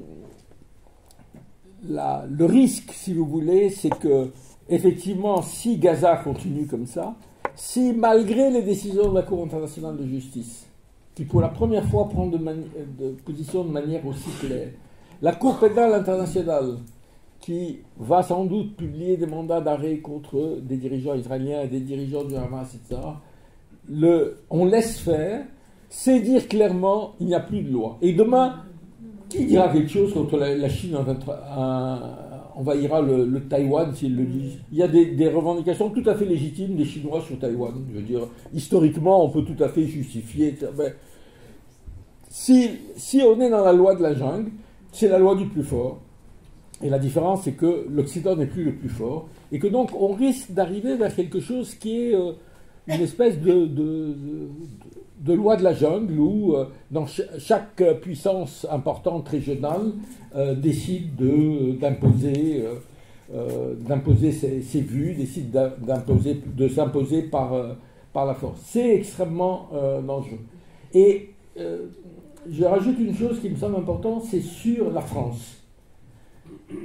On sait aujourd'hui à quel point la France est rejetée dans le monde arabe et particulièrement au Maghreb. Je crois que c'est Georges Balbruno, qui est journaliste au Figaro, qui fait parler un diplomate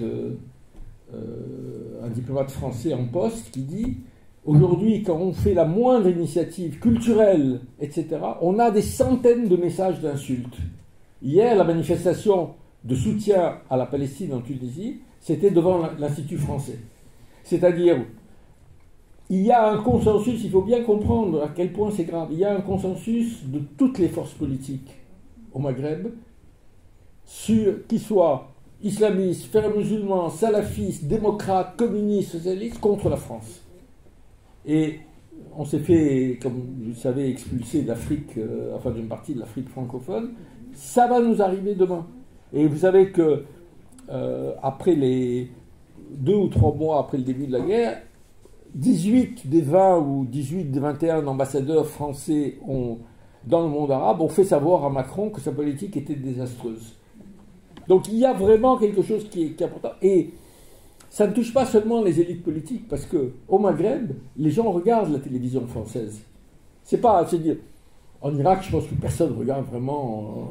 mais là, ils voient ce niveau de mensonge et disent, si c'est ça la liberté de la presse et la démocratie, on n'en veut pas. Et donc ça, c'est vraiment quelque chose de dangereux, parce qu'en fait, ce à quoi on aboutit, c'est l'affaiblissement de nos amis. Quand je dis nos amis, c'est ceux qui se sont battus dans les printemps arabes pour la démocratie, le pluralisme, etc., et dont nous faisons la démonstration aujourd'hui que ce ne sont que des mots. Et ça, c'est dangereux. Mais pour finir quand même sur une note positive, c'est quand même ce qui s'est passé là avec la Cour internationale de justice et la Cour pénale internationale, c'est quand même un élément important, parce que ça montre qu'il y a une autre voie possible. Et d'ailleurs, ça met les gouvernements européens, en tous les cas, dans l'embarras, parce qu'ils ne peuvent pas purement et simplement, comme les Américains, dire le droit international, enfin les institutions de la justice internationale ne nous intéressent pas. Et donc là, il y a quelque chose sur lequel il faut se battre, et il faut bien comprendre, une des choses qui me frappe aux États-Unis, notamment dans les mobilisations de la jeunesse, on a dit que c'est les plus importantes mobilisations depuis la guerre du Vietnam. La différence avec la guerre du Vietnam, c'est que les étudiants qui manifestaient étaient idéalistes, mais en même temps, leur problème, c'était de ne pas partir faire la guerre au Vietnam. Là, les gens qui manifestent aujourd'hui, ils le font pour des raisons purement morales. Et cette révolte d'une génération morale en Occident, elle est réellement porteuse d'espoir, et c'est cette génération qui peut justement maintenir le lien avec le Sud et faire que le monde qui se dessine ne soit pas justement ce monde de la jungle, mais un monde fondé sur le droit international. Merci.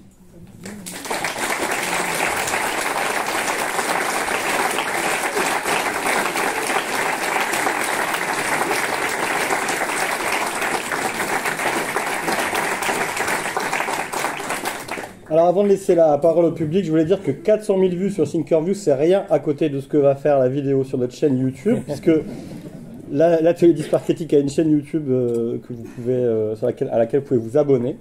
Et puis si vous voulez être tenu au courant de nos événements, n'hésitez pas à venir nous voir à la fin de la conférence pour laisser votre adresse mail. On va passer aux questions. Alors, soyez concis, parce qu'il y a quand même du monde. Il faut venir ici pour les poser. Et potentiellement, si vous pouviez vous déplacer pour poser la question au micro, ou bien vous parler très fort. Voilà, c'est selon. Juste pour être transparent, je ne sais pas quelle heure il est, mais on va s'arrêter à 21h. Une intervention, monsieur, allez-y.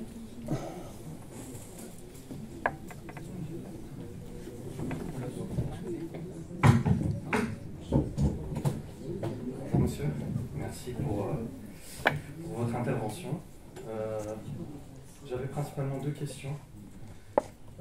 La première, c'est celle qui évoque actuellement la possibilité d'avoir deux États, côte à côte, un État palestinien et un État israélien. Donc ça serait de revenir sur les accords d'Oslo. Est-ce que cela vous semble envisageable? Et est-ce que ça ne serait pas aussi derrière de légitimer toute l'idéologie du sionisme, même de faire cette solution et de l'appliquer? La deuxième, elle concerne les instances internationales que tout à l'heure vous avez évoquées.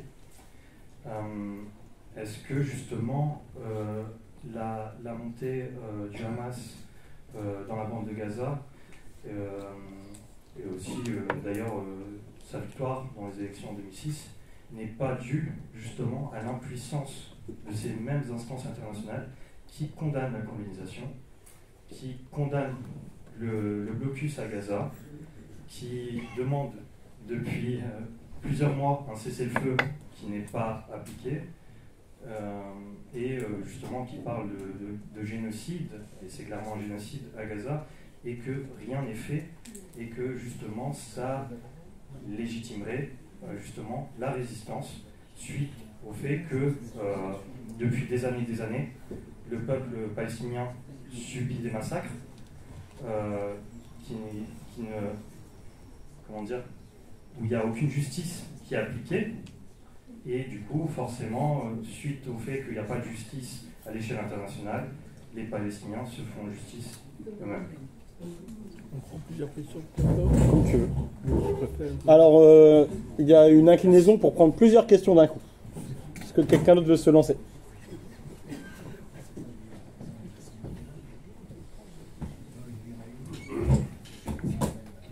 Bonjour à la Grèche, merci pour votre intervention. Moi, je vous suis quasi tous les jours.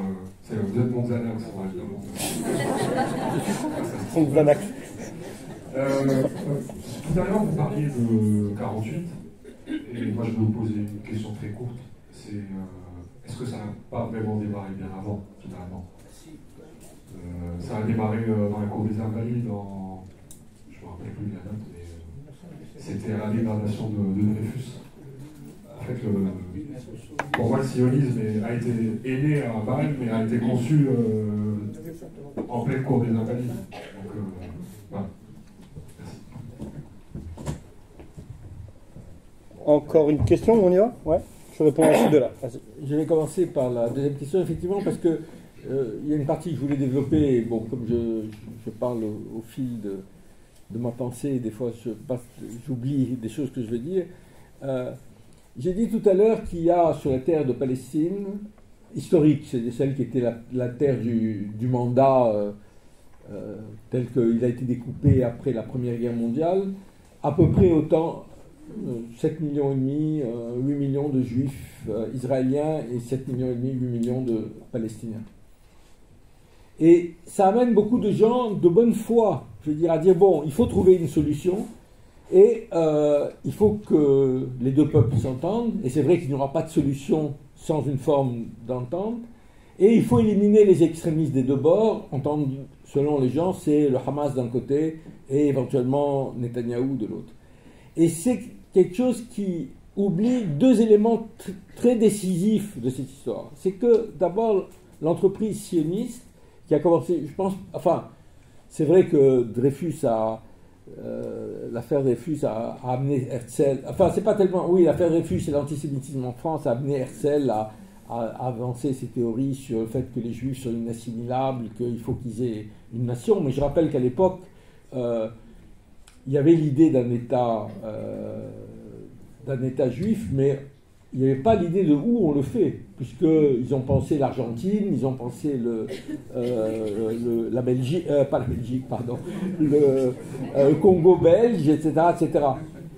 Donc le sionisme, je veux dire, il s'est développé à partir de 1917 par une déclaration qui est fameuse faite par le gouvernement britannique disant qu'il regarde de manière favorable la création d'un foyer national juif en Palestine, et qui a encouragé, c'est ça l'élément important, qui a encouragé l'immigration juive en Palestine. Et c'était un mouvement typiquement colonial.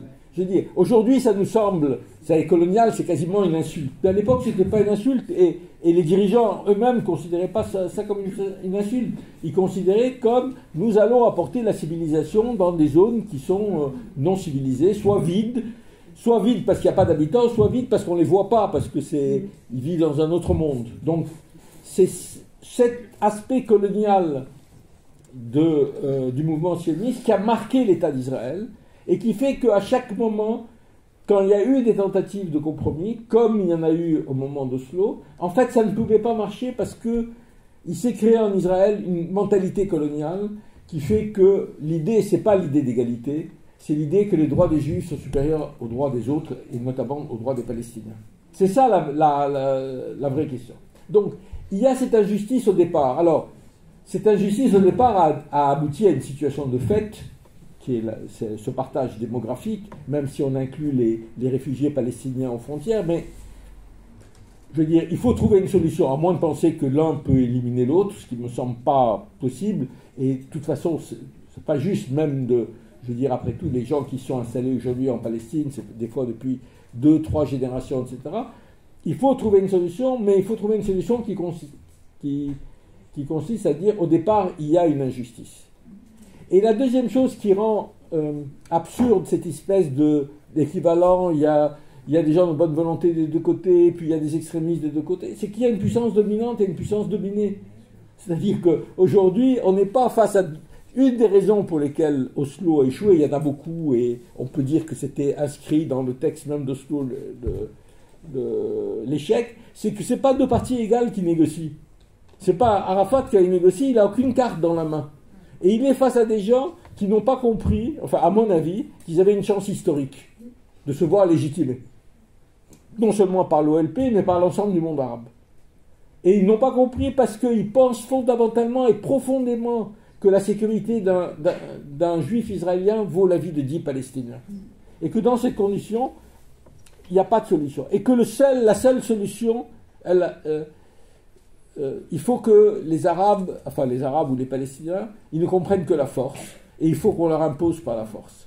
Et ils ont beau échouer, parce que, je veux dire, dans toutes les guerres, Israël a gagné, chaque fois, c'est évident que le rapport de force est totalement en défaveur des Palestiniens, mais en même temps, les Palestiniens ne capitulent pas, et ça crée un vrai problème pour Israël, pour son projet. Sur les deux États, un État, je dirais aujourd'hui, franchement, d'abord, moi j'ai toujours plutôt tendance à dire, c'est les gens sur place qui décideront. C'est-à-dire,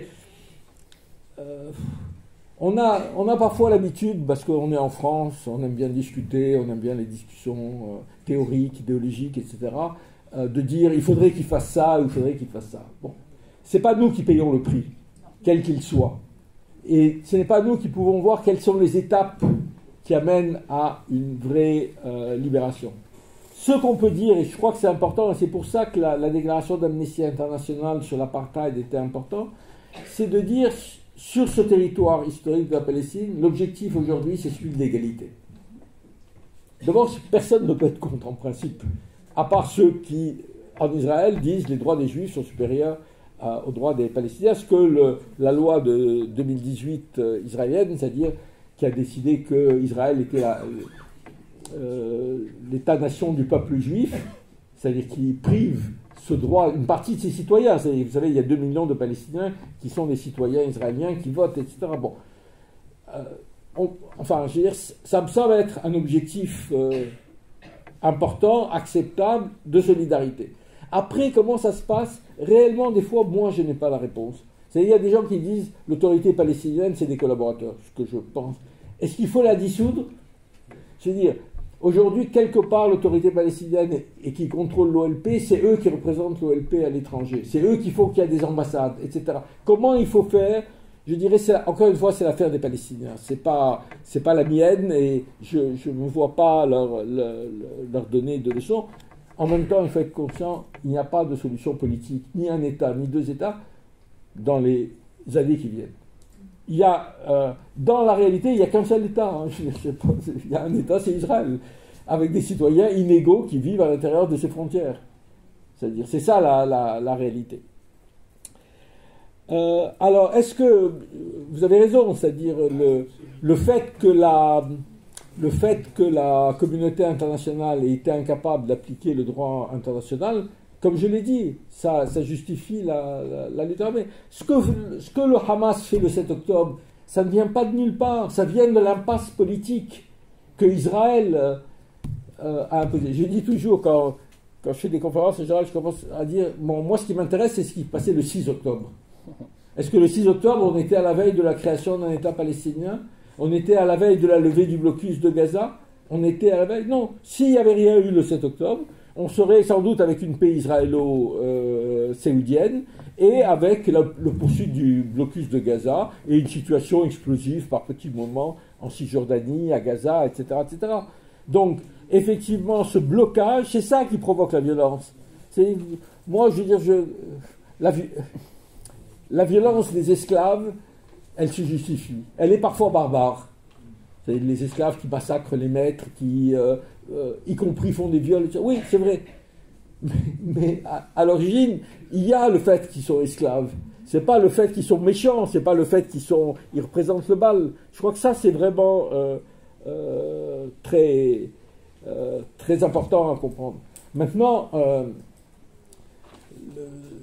la question du système international et de notre capacité à le changer est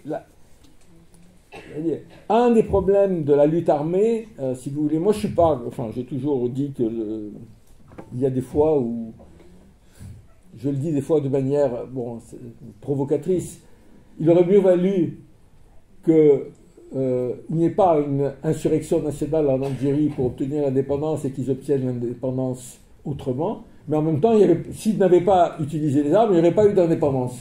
Voilà, c'est ça. Et je veux dire, on est dans ces situations, c'est-à-dire le blocage total des problèmes politiques fait qu'il y a utilisation de la violence. Mais maintenant, il y a aussi, mais ça c'est aux Palestiniens de décider, il y a le problème de savoir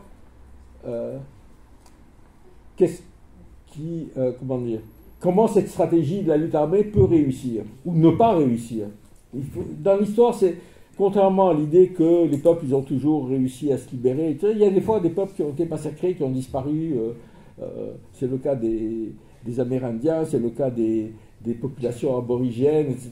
C'est pas du tout... Il est inscrit nulle part que la lutte armée débouche sur la violence. Donc il faut réfléchir sur comment on aboutit à la victoire. Moi, je n'ai pas un problème avec la stratégie militaire ou pas militaire, c'est la stratégie militaire, elle s'inscrit dans une stratégie politique.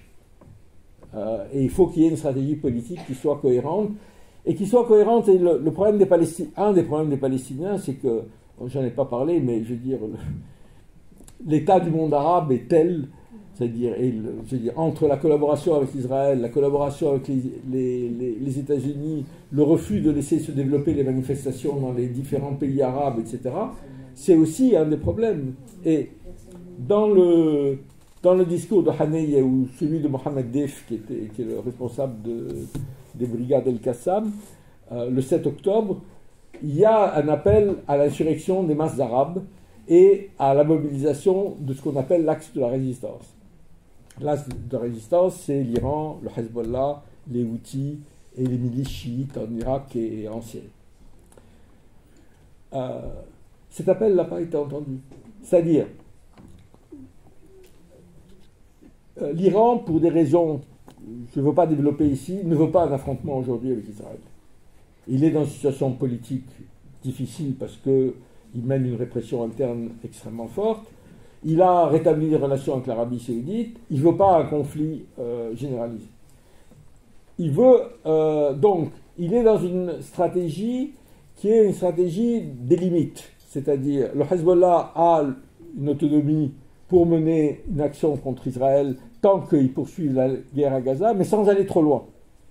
Ils ne veulent pas l'ouverture. Ils veulent pas le Hezbollah aussi pour des raisons internes. Ils ne veulent pas une nouvelle guerre parce qu'il va signifier sans doute la destruction du Liban. Donc là, il y a un problème. Et puis, les masses arabes ne se sont pas enflammées pour des raisons, je veux dire, de la répression, etc. Donc là aussi, c'est une question de... C'est un constat, c'est pas une... Et de temps en temps, je dis, mais c'est une forme de provocation, que les seuls qui font quelque chose, c'est les Houthis. C'est les seuls qui mettent en œuvre la Convention pour la prévention du génocide de 1948, qui fait obligation à toutes les organisations, à tous les États, de faire tout ce qu'ils peuvent pour empêcher un génocide. Eux, ils font ça, et ils le font, alors, c'est un pouvoir très peu sympathique, hein, je peux vous dire, et que une grande partie des Yéménites rejettent. Mais aujourd'hui, quand il y a des manifestations, regardez un peu sur les réseaux sociaux des manifestations à Sanaa en faveur des Palestiniens, c'est massif. Il y a un soutien réel de la population. Ça, c'est une vraie cause nationale. Et c'est vrai, ah oui, je n'ai pas répondu à la question de pourquoi la Palestine est aujourd'hui une cause internationale. Moi, j'ai dit, pour ma génération en tous les cas, il y a eu 3 causes internationales. Toutes n'ont pas été, c'est par exemple la guerre d'Algérie, elle a suscité des mobilisations, mais pas du même type. Il y a eu le Vietnam d'abord, dans les années 60-70, il y a eu l'Afrique du Sud, et aujourd'hui il y a la Palestine. Et la caractéristique commune de ces 3 causes, c'est la question coloniale. C'est qu'elles sont à l'intersection de la domination occidentale et de la colonisation. Bien sûr, je veux dire, ce qui se passe au Soudan est bien plus terrible en termes de morts que ce qui se passe, y compris à Gaza. C'est vraiment, hein, je veux dire, le Soudan, c'est effroyable. La différence, c'est que l'Occident n'est pas impliqué dedans, que, je veux dire, il n'y a pas une responsabilité particulière, et c'est pas perçu de la même manière, c'est perçu comme une question interne. Tandis que la question de Gaza, et tout le monde, enfin, dans le monde l'aperçoit comme ça, comme une question de, je veux dire, de domination occidentale sur le monde. Et ça qui fait que, bon, il y a des continents, regardez la manière dont l'Amérique latine se mobilise, c'est quand même, c'est nettement supérieur à ce que fait le monde arabe. Il y a 2 ou 3 pays qui ont rompu leurs relations diplomatiques, il y a ceux qui ont rappelé leurs ambassades, il y a des manifestations massives, etc. Alors bon, vous savez qu'il y a une importante communauté qu'on appelle los turcos, parce que l'immigration datée de l'Empire ottoman, il y a des centaines de milliers de Chiliens et d'autres qui viennent de Palestine, de Syrie, etc. Donc il y a un intérêt, mais ça va au-delà de ça, et on le voit en Asie, et on le voit aussi en Afrique, etc. Donc il y a cette mobilisation, et qui en fait une cause internationale. Et en plus, c'est ce que je disais à un moment, c'est-à-dire qu'aujourd'hui, c'est vraiment ce que disent les étudiants américains, c'est vraiment le droit international qui est en cause. Plus, je dirais, que sur le Vietnam, ou plus que sur l'Afrique du Sud. Aujourd'hui, c'est la question de l'ordre international qui est posée, et qui fait qu'il y a ces mobilisations. Il va rester de la place pour 1 ou 2 questions. Là-bas, madame. Je vois que l'avenir de la Palestine est très sombre, parce que vous voyez une lueur de lumière. Ouais. On prend encore La lueur, allez-y monsieur. Non, j'ai compris. Oui, alors, c'est une hypothèse. Israël dit qu'il veut éliminer tous les responsables gazaouis. C'est pour ça qu'ils continuent leur génocide. Hypothèse. Admettons qu'ils y arrivent. Est-ce que vous pensez qu'il y a un genre, un guillemets général de Gaulle quelque part, qui puisse demain discuter du cessez-le-feu? Parce qu'à un moment donné, quand la guerre sera terminée, il faudra bien discuter avec des gens. Maintenant, au niveau du monde politique français, je nous interroge tous. Est-ce que nous savons distinguer ici, en France, notre ou nos ennemis principaux par rapport à ce que nous vivons? En clair, si demain Macron et les siens s'en vont, comment la gauche française pourra-t-elle s'organiser pour, ma foi, parce que finalement, d'autant que je suis d'origine africaine, on a eu le cas au Sénégal il n'y a pas longtemps, où ils ont tout fait pour désigner Sonko. Ben, ils ont trouvé quelqu'un d'autre et ils sont quand même arrivés. Parce que ce qui est important, c'est quand même d'arriver au pouvoir et d'essayer quand même donc de faire avancer. Bon. Il y a une question en effet importante sur l'état de la gauche française et quelle gauche aussi. Une dernière question.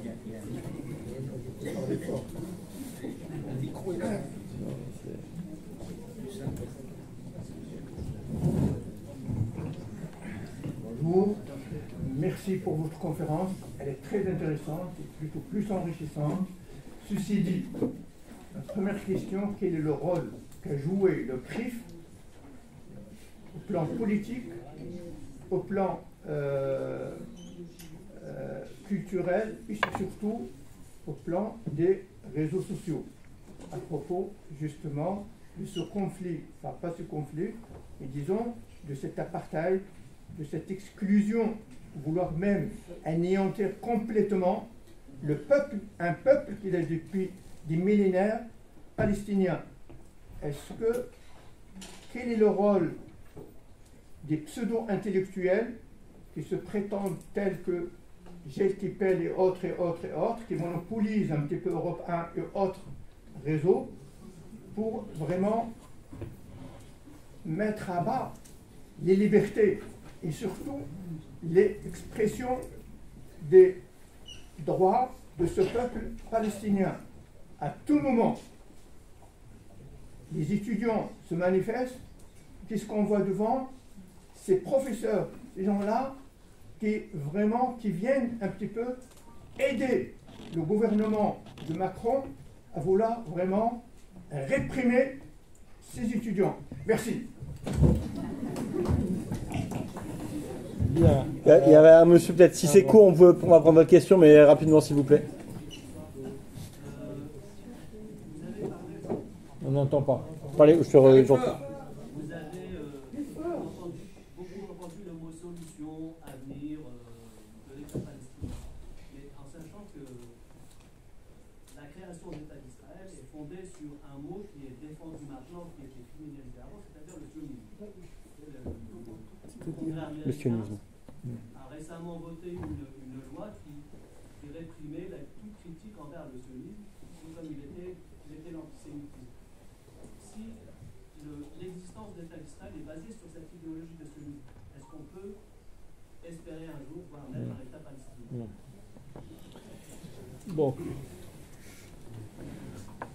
Bon, sur l'état de la gauche française, je vous laisse réfléchir et les élections bientôt quand même. Hein. Je ne vais pas me passer, mais je veux dire, c'est quand même frappant que même sur la question de la Palestine, qui était à un moment, en tous les cas, un point commun des Verts, du PC, de LFI, un peu moins des socialistes, même là-dessus, ils se déchirent.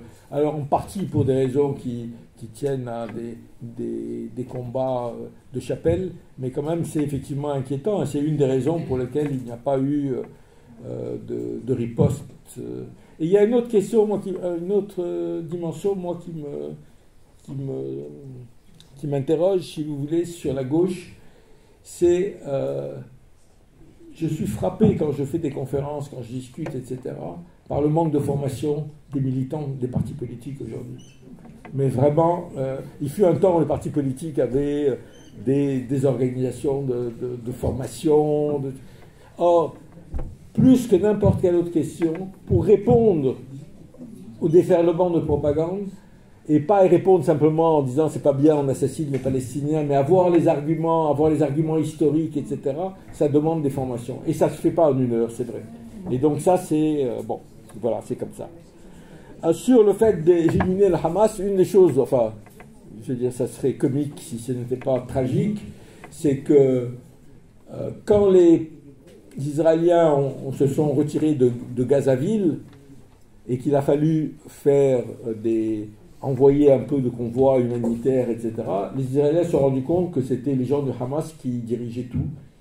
Et que donc, ils avaient eu beau détruire la ville de haut en bas, ça restait le seul interlocuteur, c'est le Hamas. Et l'autre chose, c'est qu'avec qui ils discutent des otages? Je veux dire, aujourd'hui, il n'y a pas de possibilité de négociation, sinon avec le Hamas.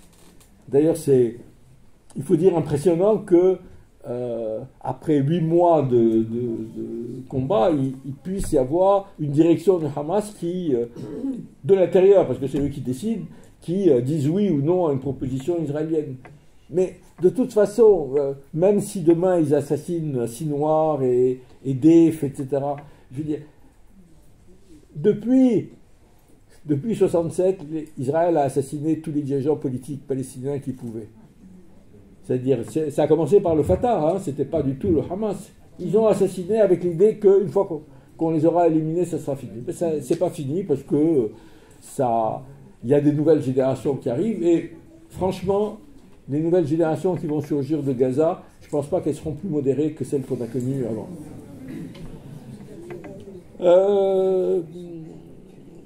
Sur le CRIF, il faudrait vraiment développer longuement sur la question du CRIF et des lobbies pro-israéliens. Et moi, je pense que le poids du CRIF est largement surestimé. Et je le dis à un moment dans le livre, moi je pense que les journalistes et une partie de nos politiques sont antisémites. C'est-à-dire, ils sont convaincus que les juifs tiennent tout, que les juifs tiennent... Vous avez suivi, j'en parle, l'affaire Villepin. Qu'est-ce que Villepin dit? Villepin dit dans une intervention à propos du financement de la culture et de la mobilisation du monde culturel contre en faveur de Gaza et pression contre lui. Villepin dit oui, il faut compter avec les puissances d'argent. Et comment les médias traduisent ça? Puissance d'argent, c'est qui? C'est les juifs. Et c'est BFM qui fait un surtitre en faisant dire à Villepin l'argent juif, enfin, un truc qu'il n'a jamais dit en plus. Alors, ils se sont excusés, mais du bout des lèvres. Et c'est-à-dire qu'eux-mêmes pensent que le pouvoir est juif. Et dans le livre, je dis, mais attends, Bolloré, il n'est pas juif. Bernard Arnault, il n'est pas juif. Et il y a des juifs, évidemment, aussi. Mais je veux dire, c'est pas eux qui contrôlent la chose. Alors, ça ne veut pas dire que le CRIF ne joue pas un rôle. Le CRIF utilise tout ça. Il utilise à la fois l'argument de l'antisémitisme. Il y a plein d'éléments qui l'utilisent. Mais réellement, aujourd'hui, comme aux États-Unis, où je ne pense pas que c'est le lobby pro-israélien qui dicte la politique américaine. Les évangélistes un peu plus, peut-être. D'abord, le lobby pro-israélien aux États-Unis, c'est 20% les juifs et 80% le lobby fondamentaliste chrétien, qui est d'ailleurs largement antisémite par ailleurs. Mais donc, ce que je veux dire par là, c'est qu'il faut le voir de... Comment dire? Pas de manière complotiste. Il y a un rôle du CRIF, il faut le dénoncer quand il faut le dénoncer, mais je dirais sans faire... Moi, j'ai toujours été surpris depuis que je milite, c'est-à-dire depuis 67 au moins, par les discussions avec certains amis favorables à la Palestine, il n'y en avait pas beaucoup en 67, qui disaient, il y a le lobby. Et je leur disais, mais écoutez, s'il y a le lobby, on ne peut rien faire alors. Et puis s'il y avait un lobby si puissant, pourquoi dans les années 70, 80 et 90, il y a eu un vrai changement dans les médias, dans les politiques français, etc., de soutien à la Palestine. Aujourd'hui, on a totalement reculé par rapport à cette période. Mais je dirais que trop invoquer l'idée du lobby, c'est aussi quelque part se condamner à l'impuissance. C'est-à-dire en disant ils sont partout, Et puis effectivement, des fois avec des vraies connotations antisémites, je veux dire, qui peuvent exister chez les uns ou chez les autres. Mais donc, il faut considérer le CRIF en tant qu'institution. J'ai un peu travaillé sur le CRIF et sur le lobby pro-israélien. Ça n'a rien aux États-Unis. Ça n'a rien à voir en termes de puissance.